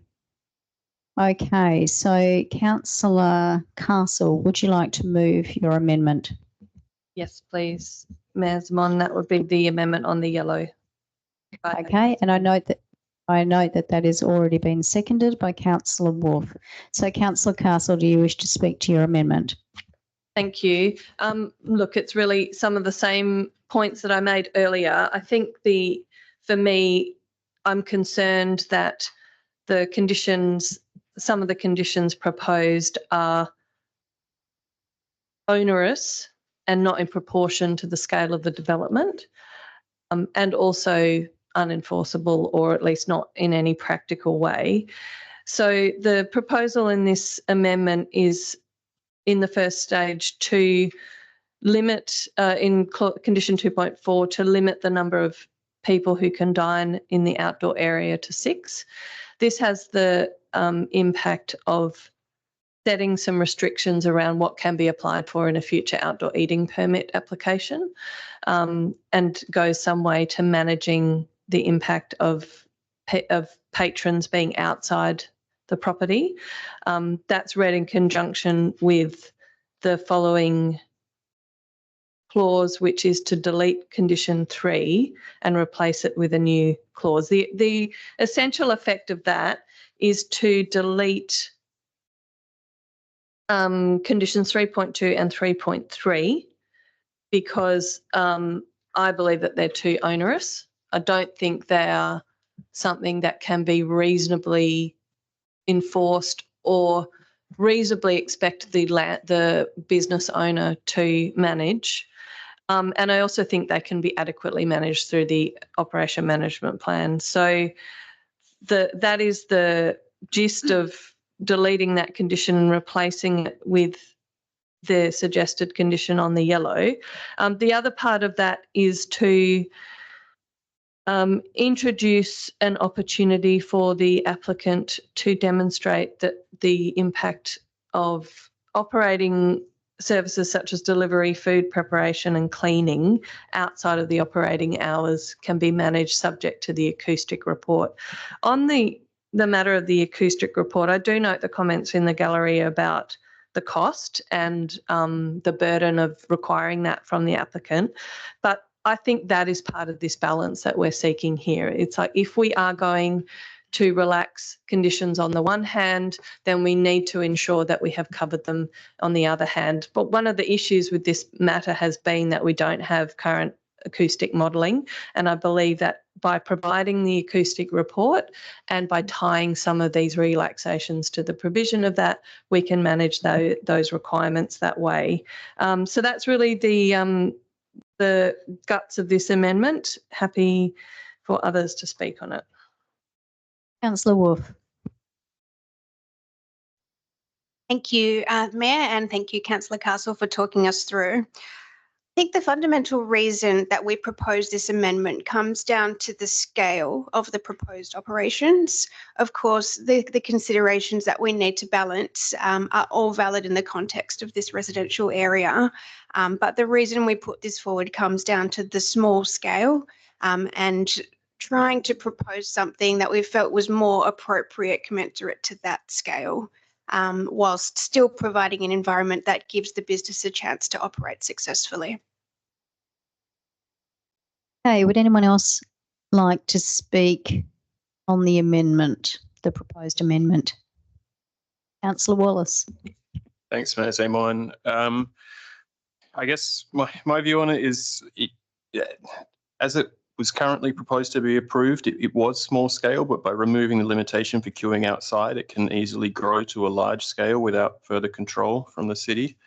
And with respect to the permitting people to dine on the adjacent verge areas, I think, noise modelling hasn't been provided, or a satisfactory noise report hasn't been provided in support of that. So in the absence of that, I think it's appropriate to leave that condition as is. I think I agree with admin on this, which is not to support the removal of, do not support amendments to condition 2.4 and condition 3, which includes the removal of condition 2, but I would be supportive of the amendment to condition 3.4 if this failed in its current state.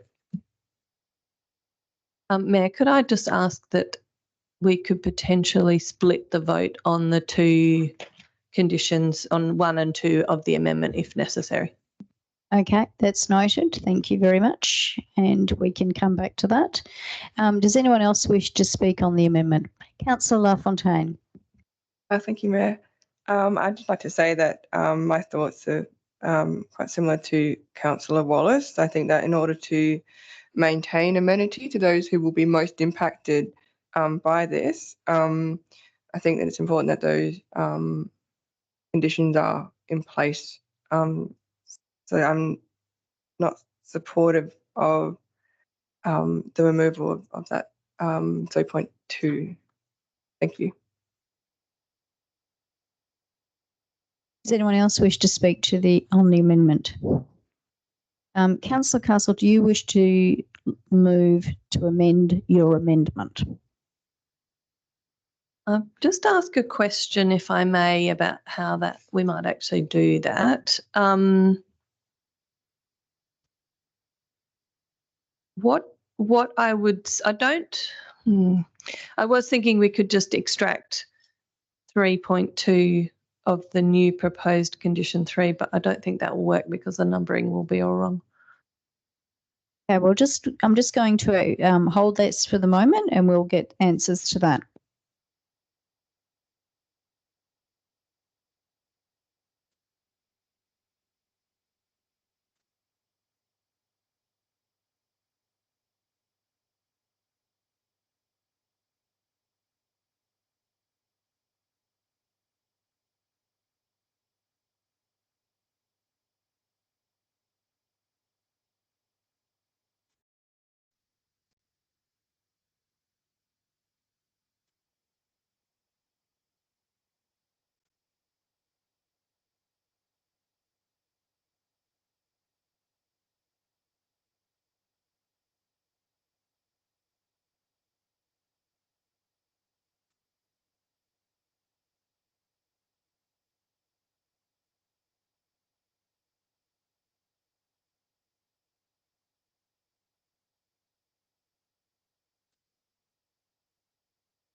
Through you, Mayor Zaman, yes. So essentially we can extract condition 3.2 on the yellow, and that would essentially replace condition 3.4 as recommended in the officer recommendation. I don't think that would be it. It would need to be a new amendment, I think. I'll Yes, I think check with my seconder, but I'm kind of leaning towards just going for broke and see what happens. Okay, so at this point you're proposing to put the entire amendment? Okay. Is anyone, so I'm just trying to think, is anyone still wishing to speak? Okay, did you want to respond? Did you want to respond to the amendment? Okay, all those in favour of the amendment in whole as it stands? Those against? Okay, so that's 4 each. So I use my casting vote to defeat that amendment. But now we can look at a revised amendment Yes. to the. Can I move a second amendment to replace condition 3.4 with condition 3.2 on the yellow?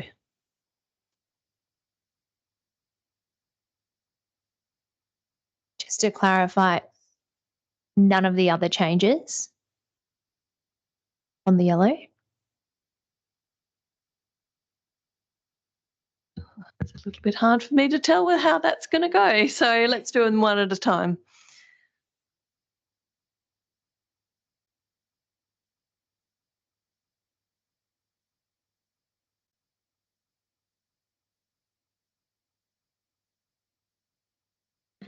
Okay, so as I understand it, Councillor Castle, you're moving that condition 2.4 is amended to read as follows, and it's as per the yellow, as per 2.4 written on the yellow amendment. No, sorry, 3.4 is being replaced with 3.2. Do I have to do it in order? I'm just doing that one first. Okay, so sorry, my eyesight, I can't see that because I am an old woman with bad eyesight. So I'm trying to actually be clear on what it is that we're voting on. Thank you.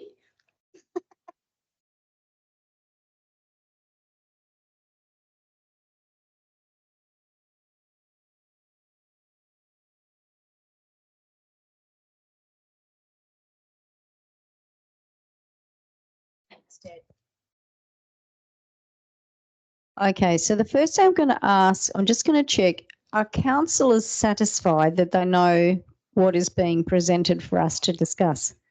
No, thank you, Councillor Alexander. I share your concerns.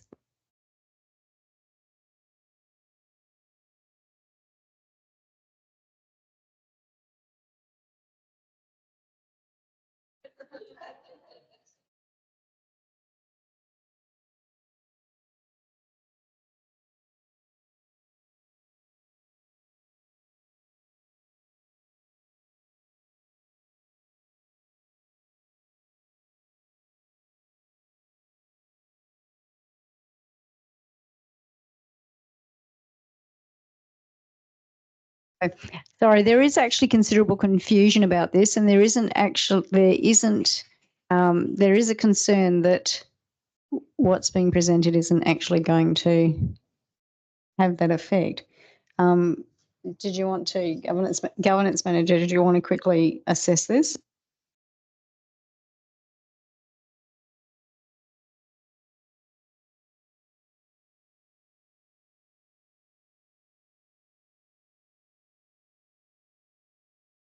Can I just confirm with Councillor Castle and also the manager that it's proposed to remove condition 3.4, which is not shown on the yellow at all, remove condition 3.4 and replace it with 3.2, which is shown on the yellow.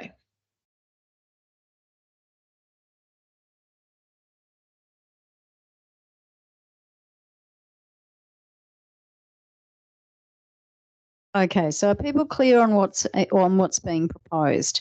Okay, so Councillor Castle, you're moving that. Do I have a seconder for that, for this new amendment? Seconded by Councillor Wolf. Councillor Castle, do you wish to speak to this new amendment? Councillor Wolf, do you wish to speak to this new amendment? Okay, does anyone else wish to speak on this amendment, including asking questions? Councillor LaFontaine. Thank you. Yes, could I just get a clarification with that amendment that it's gone. Here it is.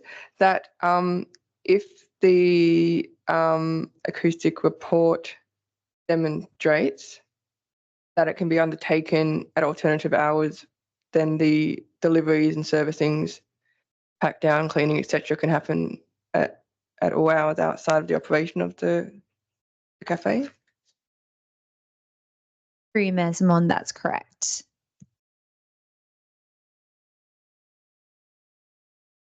Councillor Grant.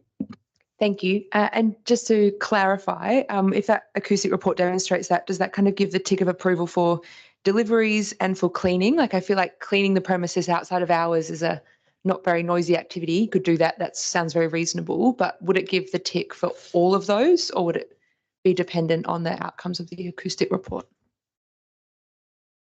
Through Mayor Simon, it may do. But it's dependent on the outcomes of the acoustic report. The applicant's operational management plan is very clear that they would still have deliveries throughout the day only. It's really to facilitate cleaning, pack up, set up half an hour before, half an hour after. But yeah, like I said, dependent on the acoustic report findings.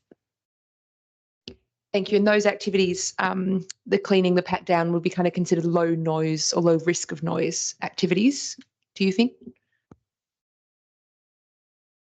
Through Mayor Simon, generally yes, given they would be contained within the indoor premises.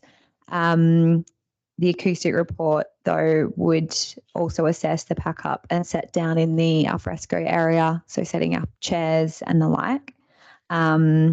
As well as, yeah, any other servicing needed. Thank you, that's all. Councillor Alexander, did you wish to speak? It all just seems very uncertain, you know, the making up the answers, you know, here tonight, you know, as we go, you know, it's just fraught. Sorry, Councillor Warner, did you want to speak? Oh, sorry, I thought you put your hand up. Okay, so I've just got a question. So as I understand it, if it turned out that packing up and everything was happening was setting out at 6 in the morning was noisy, that would be able to be addressed through the usual noise complaint mechanisms. Is that correct?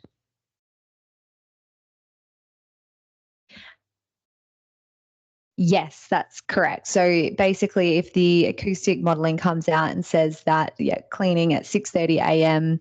does not meet the assigned levels of the acoustic report, it would either provide measures for the operator or whatever the noise source is to mitigate that noise from occurring and to comply with the assigned levels of the noise regulations, or it would recommend that they do not commence that work until 7 a.m. Mayor Zaman, I'll just add to that.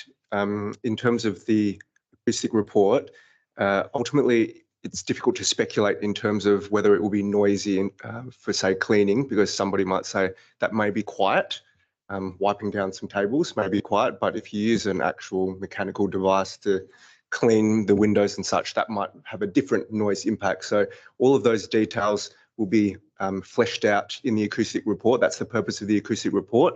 The management measures, the intended management measures, would need to be communicated by the operators and the applicant to the acoustic consultant, and then they step through different assigned levels of noise that are permitted during the course of a day and night and over the course of a week. And then it will work through whether it would satisfy or be less than those prescribed standards. And if it's not, then as my colleague was describing, then there can be some measures put in place, and those would form the recommendations of an acoustic report to ensure that it does comply with the with those prescribed standards ongoing. So that's the intention, and that's the security of an acoustic report. Councillor Castle. Unless others are going to speak, can I make some closing remarks? Well, I'm going to see if other people are going to speak. So does anyone else wish to speak to this amendment?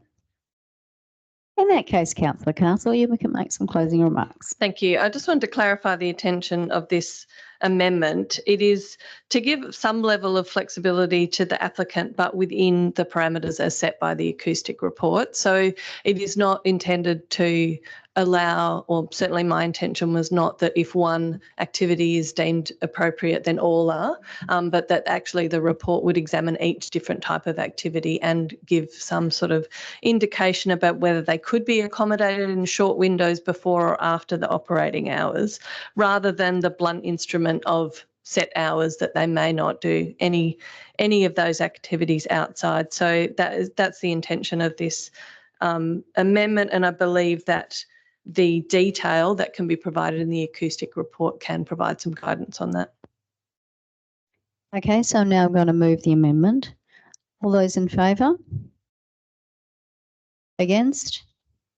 Okay, so that's carried, noting that Councillor Alexander and Councillor LaFontaine were against.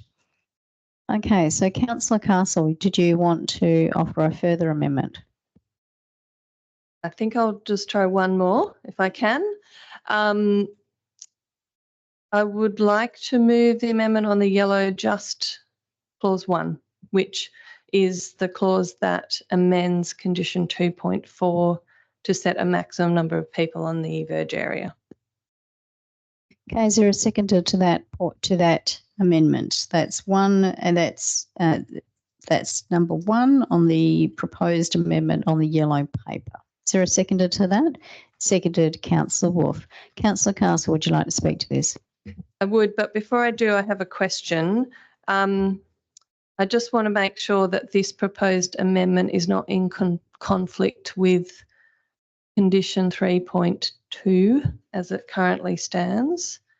3.2 states at all times customers shall not queue, wait for takeaway orders or dine on the adjacent footpaths and verge areas to the satisfaction of the city. Last week when we discussed this clause, my understanding was that would preclude any application for outdoor eating. That was part of the purpose of the amendment as a whole, was to remove that requirement but then replace some level of restriction on outdoor eating with 2.4. If 2.4 was to be moved or to be accepted, would those two conditions be able to operate together? Administration. Through you, Mayor Simon, yes. So if condition 2.4 is amended to permit dining in the alfresco, condition 3.2 would also need to be amended to just remove the words or dine on adjacent footpaths. So yes, we would also need to amend that to allow the dining on in the alfresco. Well, I'm going to live life on the edge and give it a go. So can the amendment read clause 1 as is written on the yellow, and then add number 2, which says condition 3.2, or delete the words or dine from condition 3.2.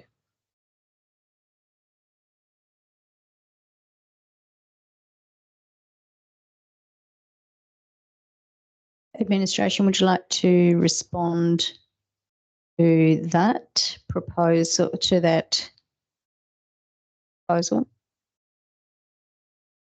Through you, Mayor Simon, there would be no conflict with amending those conditions simultaneously, and it would effectively permit the 6 people to dine on the verge, and they would be able to attain the outdoor eating permit for that.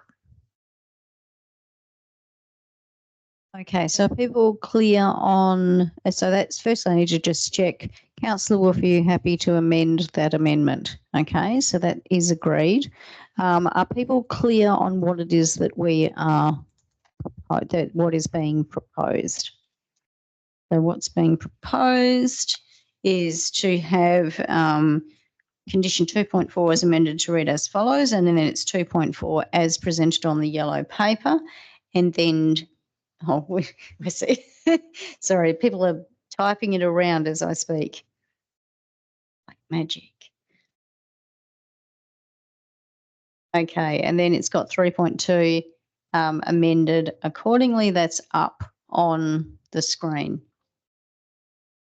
Okay, thank you. So would anyone like to speak on this amendment? You've spoken, Councillor Castle, you've spoken. Councillor Wolf? I haven't spoken on the amendment. I beg your pardon. Sorry. So we've got clarity on what amendment we're looking at. Councillor Castle. Thanks. Look, I suppose in proposing this amendment, in keeping on flogging this issue, I'm returning to my initial comments, which is that I am concerned about conditioning this business out of viability. What we are left with here is not an intensity or an increase in intensity of the business. The maximum number of patrons is still 14. It will remain 14. With the previous or the original amendment not passing, we are still protecting the amplification of the impact with takeaway queuing. We are not limiting the option to seek alfresco dining or an outdoor eating permit. So what I'm really trying to achieve with this amendment is actually putting a cap on how many people might be able to sit on that verge, so that we don't end up in a situation where all 14 can sit on the verge and no one inside, which I think would be too big an impact. So that's the purpose of this amendment. Councillor Wolf. Thank you, Mayor. Originally, I think we sought to amend 2.4 in the context of seeking a deletion to the conditions at 3.2 and 3.3 to provide some balance in the absence of those conditions. But in the context of that one not going up, I think I agree with the comments by Councillor Castle in terms of this still providing some flexibility to the business while providing some guarantees around capping the number of people who could be in the alfresco area at any one time. Would anyone else like to speak on this amendment? Councillor Wallace. Thank you, Mayor Simon. My feelings are the same as administration's in their response to this item initially, that by permitting alfresco dining as well as queuing and waiting in the public realm, there'd be an increased risk of off-site amenity impacts to the surrounding residential properties. I think it hasn't been demonstrated through a noise report that this can be adequately managed. And yeah, I guess there's nothing precluding the applicant coming back in some time, potentially, with the support of some modelling and successful history of managing noise on their site and seeking such an item at that time, but I don't think I can approve it at this time. Thank you. Hey, would anyone else like to speak on this amendment? Councillor Castle, would you like to respond? Okay, I'm going to put the amendment. All those in favour? Against? Okay, notice that's carried with Councillor Wallace, Councillor LaFontaine and Councillor Alexander against. Okay, are there any further amendments that are coming through, Councillor Castle? Okay, so now I'm going to pass over to Councillor Warner, who also has proposed many amendments. That's on the purple page in front of you. So firstly, I'm just going to confirm, Councillor Warner, did you want to proceed with all of these amendments as a whole? Yes, thank you. Okay. So is there a seconder for Councillor Warner's proposed amendments?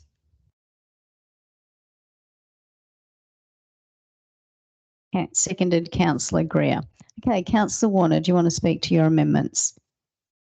Thank you, Mayor. Basically, what I'm seeking to do here is in line with the concerns about putting so many conditions on this business, and also considering the context of where we're actually located here. My amendment deals with the parking, and there was the implication of having 4 bays provided on site to cater for staff and for patrons. I'll acknowledge that, yeah, but that's sort of changed as of yesterday with the news about the street tree and how that's now been reduced to 2. So I'll take that as a semi-win. But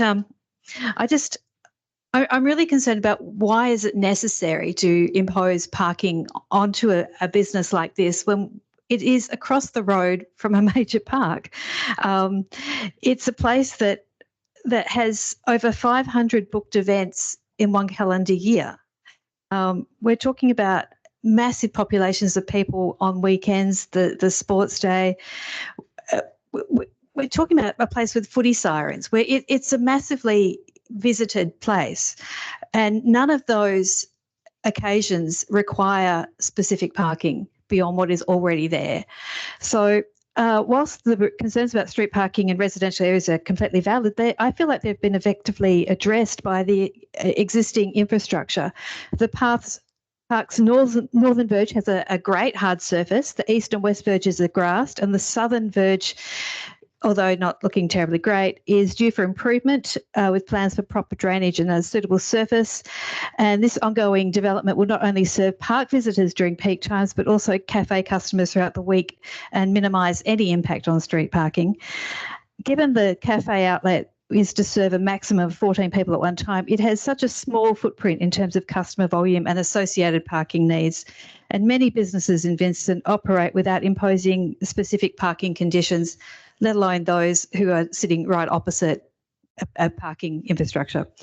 The cafe outlet would provide a convenient spot for park visitors and local residents to meet, relax and enjoy refreshments. And this adds to the overall experience and also fosters a sense of community. The proposed outlet opposite the park is well suited to the area's existing infrastructure, accommodates the high foot traffic without significant parking impact, and provides valuable benefits to the community. And with the hopefully planned improvements to the park's southern verge, the cafe will have access to ample parking as is, ensuring minimal disruption to residential areas. And approval of this application will contribute to the vibrancy and accessibility of the park and its surroundings. Councillor Greer, do you wish to speak to this amendment? Nothing further to add. Okay, does anyone else wish to speak on this amendment? Councillor LaFontaine. Thank you, Ms. Amon.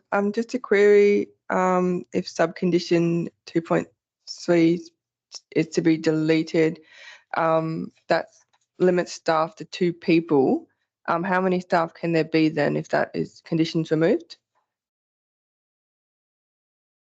Through you, Mazamon, it would not provide any limits to staff members, whether they're external or they work at the house. So it would completely remove, it would effectively uncap the amount of staff to visit the site. Councillor Castle. Thank you, Mayor. I don't support this amendment, sorry.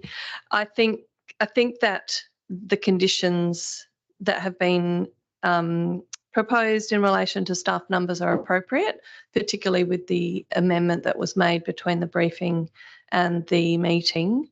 That feels right to me in terms of scale for 14 people in a cafe, that to also limit the number of staff. I think what we have here is that the number of staff is intrinsically linked to the requirement for parking. We already have concessions in this development application in relation to customer parking that recognises the availability of parking in Menzies Park. We have also seen a reduction in the parking that's required to be provided since last week. So I'm really comfortable with what the officer recommendation says in relation to staff numbers and parking. And I suppose getting back to that theme of balance, I think this would tip the impact in the wrong direction. So I won't support it. I do support the final condition about the increase in number of bicycle facilities. So if that was to be presented separately, I would support that. Does anyone else wish to speak on this amendment? I wish to make a comment. I certainly, after the briefing last week, I was concerned about a limitation, a flat limitation on 2 staff. I thought that was not particularly helpful, and I was thinking again, occupational health and safety, someone needs to go to the toilet across the road. It leaves one person there on their own. All of that's not good. One of the things I am supportive of, though, is that there is clearly an intention with these conditions to try to encourage whoever is going to be managing this cafe to also be having residents in that house. And I'm very supportive of that because it means that firstly, you can have more than 2 staff if need be, but without adding to the overall parking burden. Because secondly, you can access the toilet, which deals with my occupational health and safety concerns. Is it just me? I've been pregnant 3 times. Yeah, these things matter. And the other thing is, I think from a security perspective, that's actually quite important as well. If you've actually got a presence on site, and I think that's important. So I think that's an important amendment that has occurred since we were presented with the proposal last week. So thank you very much to administration for that. And finally, I would also be supportive of proposal that subcondition 6.4 be amended as it is on the paper, were that to be presented as a separate amendment. Would anyone else like to speak to the amendments as proposed on the paper? Okay, Councillor Warner, would you like to speak? As I said at the start of this, I'll take the fact that the street tree is in the way as a win. So I'm halfway there. But still, I'd love you to all consider this. Then I would also then like to present an alternative amendment. Is that the right terminology? I don't know. Would you like to vote on this amendment first? And if that's defeated, then move a further amendment after that? Okay, in that case, I'm going to move the amendment. All those in favour of the amendment as presented on the purple paper? Okay, all those against? Okay, that's not carried, noting that Mayor Zamon, Councillor Wallace, Councillor LaFontaine, Councillor Castle, Councillor Greer, Councillor Alexander and Councillor Wolf were opposed. Councillor Warner, did you want to offer any further amendments? This great idea about increasing the number of on-site bicycle facilities for bikes, for e-scooters, those sorts of other alternatives to vehicle parking or traditional car parking. So on the purple paper 6.4,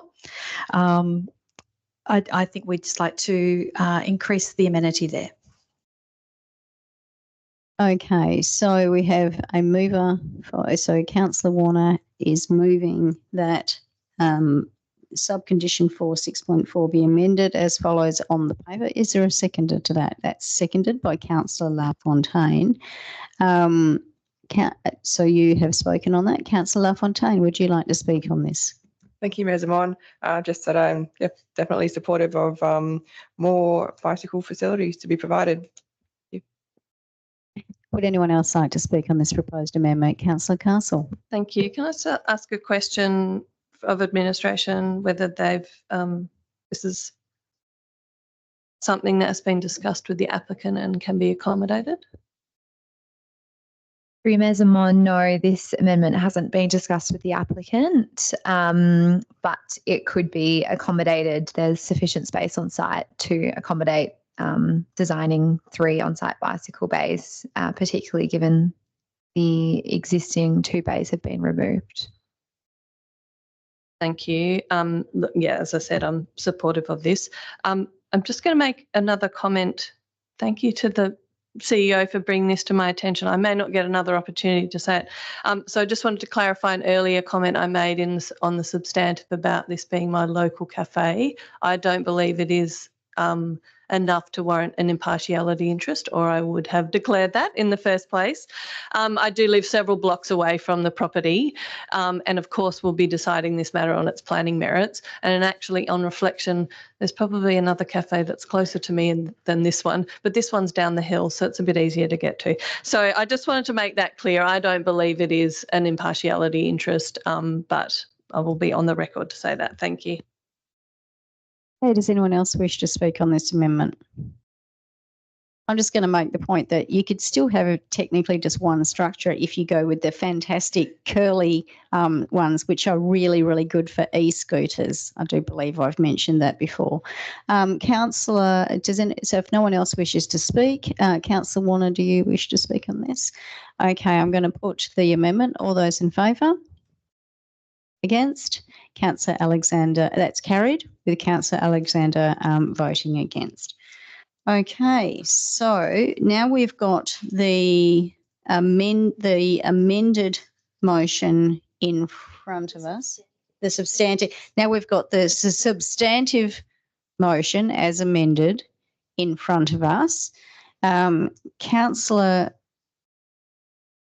Wolf, would you like to speak? Would you like to speak on this matter in conclusion of the debate? I think it's, thank you, Mayor. I think it's quite clear. There are lots of different views on this one that do need to be considered when we're talking about a commercial use in a residential zone. I hope that we do manage to find some balance here that is workable for the applicant, but respectful for the surrounding residents. And I thank both the applicant and the residents for working with the city through this process, and everybody here for the crash 2.5 hour course in amending motions at council. Okay, so now I'm going to be putting the amended motion. All those in favour? Against? That's carried with Councillor Alexander voting against. Okay, so now we'll move on to the next item.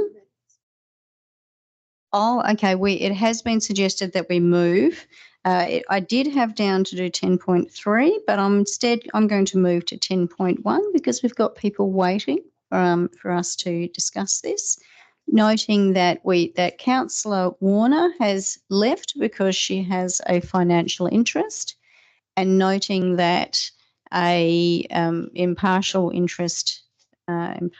interest has been declared by 3 people who are members. Okay, so I've got 10.1 in front of us. Do I have a mover of that motion? Moved, Councillor Wolf. Do I have a seconder? Seconded by Councillor Wallace. Councillor Wolf. Thank you, Mayor.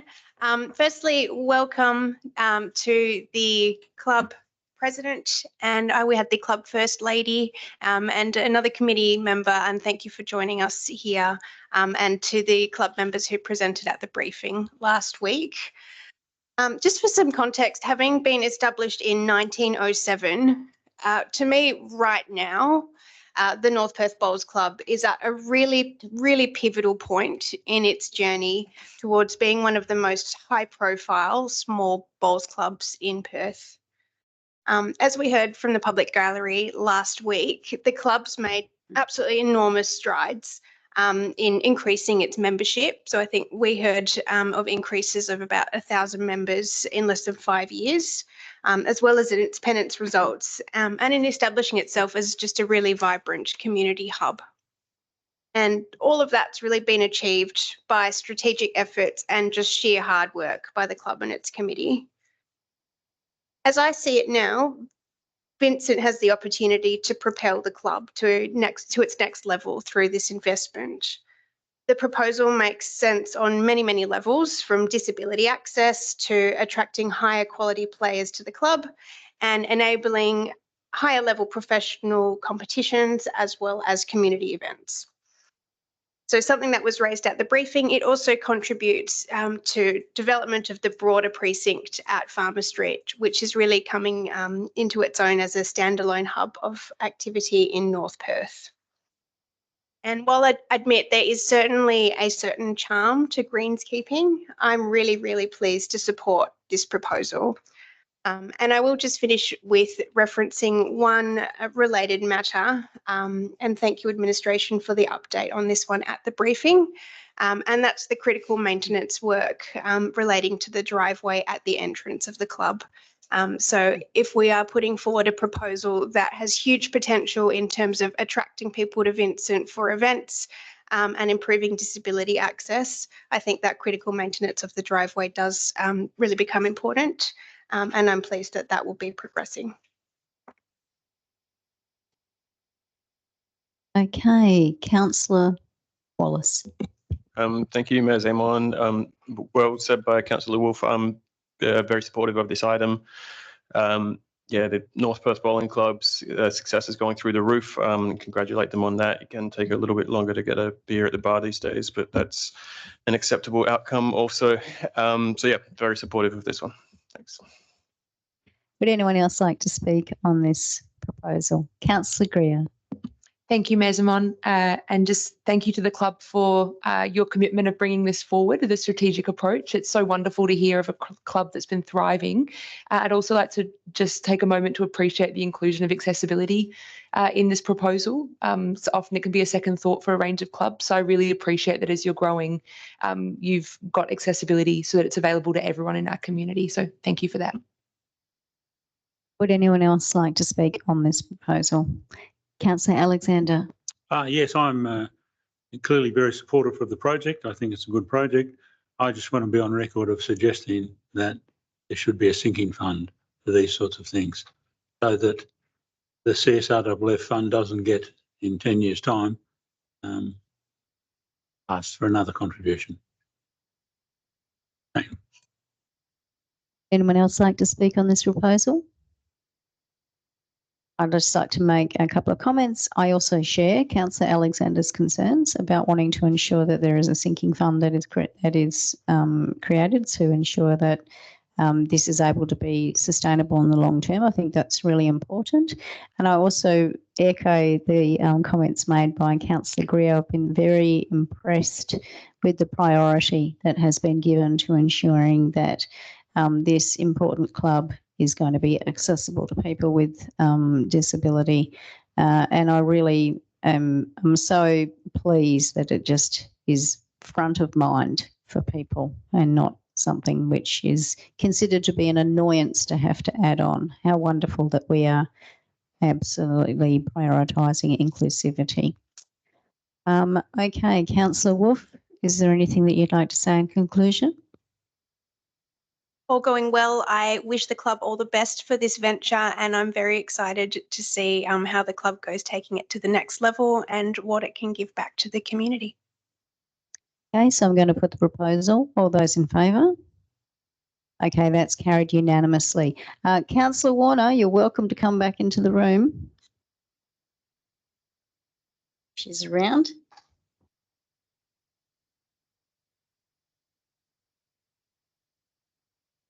Okay, so the next proposal actually requires an absolute majority.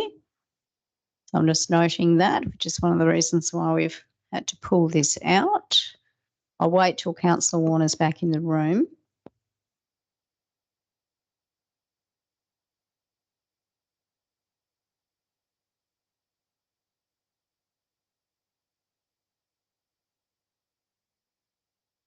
Thank you.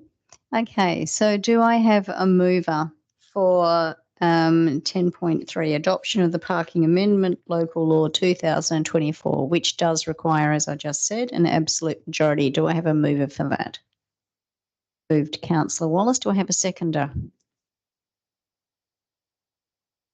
Seconded by Councillor Castle. Okay, Councillor Wallace, do you wish to say anything? Not really. Some sensible amendments. Thanks for having. Councillor Castle, do you wish to say anything? Does anyone else wish to speak on this matter? Okay, I'm going to put the motion. All those in favour? Okay, that's carried by consent, by unanimously, and hence an absolute majority has been achieved.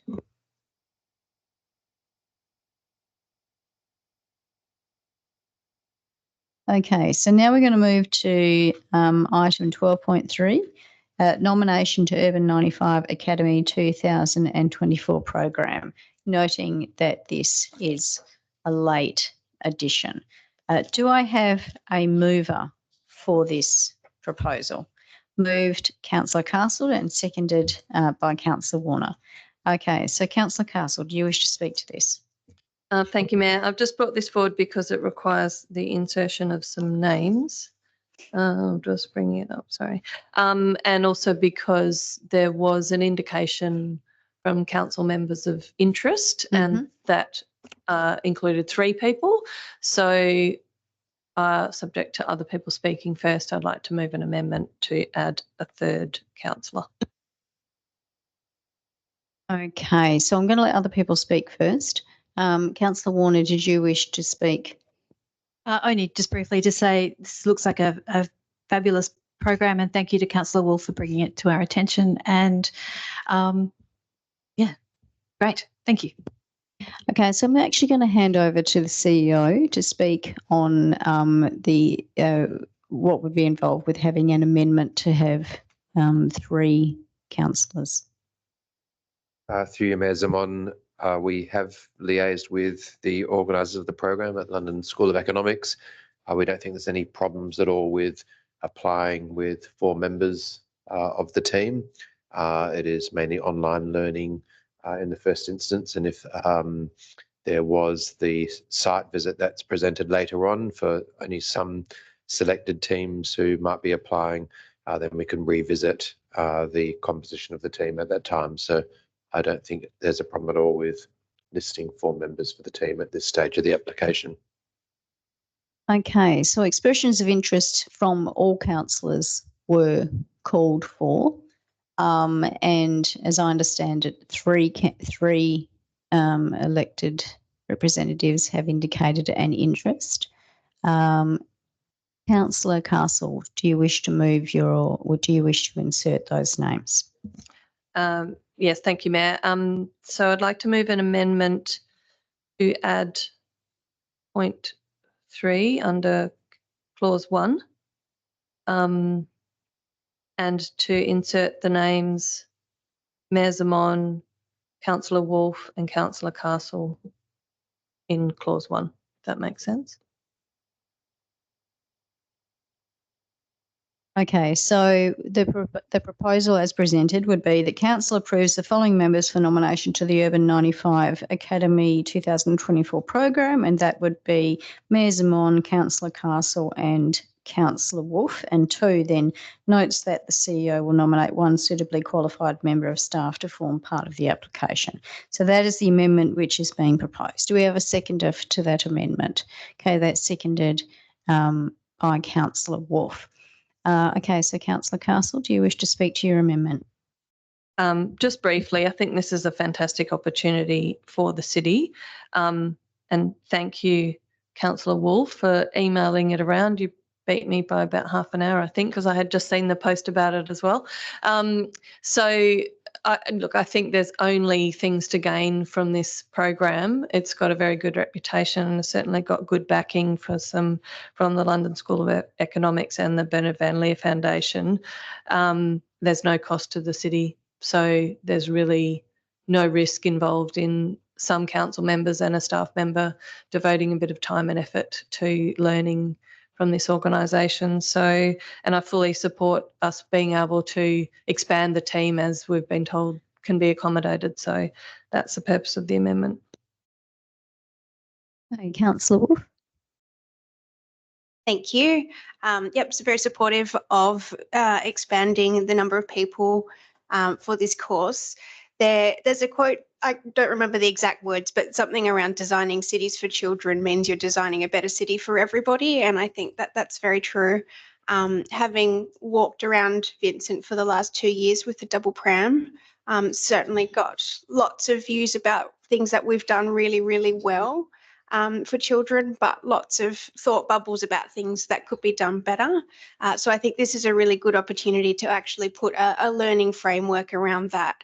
And to use the project opportunity as part of this course to actually do something that's meaningful for children in Vincent, rather than just doing a project for the sake of doing a project.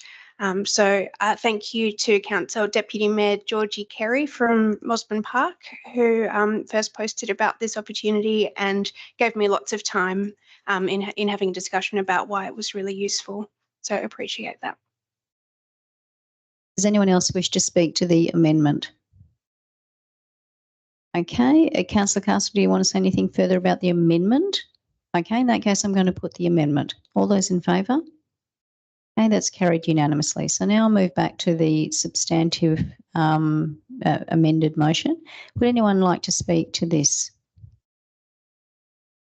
I'd just like to make one comment. It has been said, but I'm going to say it again. This will be no cost to the council. Ratepayers will not have to pay anything. This just means that people are volunteering their own time and energy. There is no cost to the ratepayers. Just thought I'd make that very clear. Councillor Castle, do you wish to say anything further in conclusion? I'm going to put the proposal. All those in favour? Carried unanimously. Thank you very much. Okay, so then I move on to 12.1 Governance Framework Review 2024. Okay, do we have a mover for this? Move to Councillor Wolf. Do we have a seconder? Okay, do we have a seconder? Seconder to Councillor Wallace. Councillor Wolf, you wish to speak? Thank you. I'll be brief on this one. The updated governance framework has been presented for council adoption as a way for council members to acknowledge their responsibilities to uphold governance. But I do think there's another piece here around community engagement. So looking at the purpose of the document, the first dot point was around providing community insight into the intricacies of local government.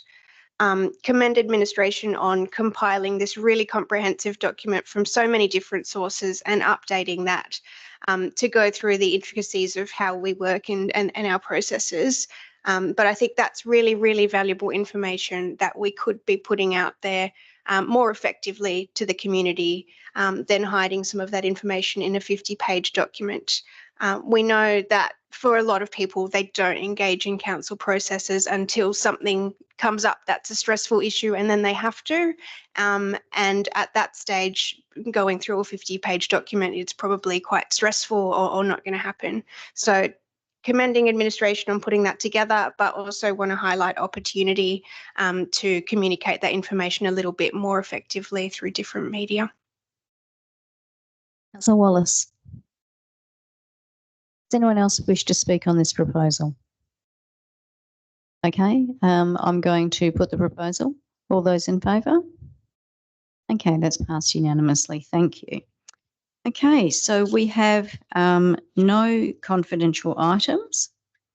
So there being no further business to conduct, I thank all those in attendance and on the live stream and close the meeting at 8:36. You can stop the live stream. Thank you.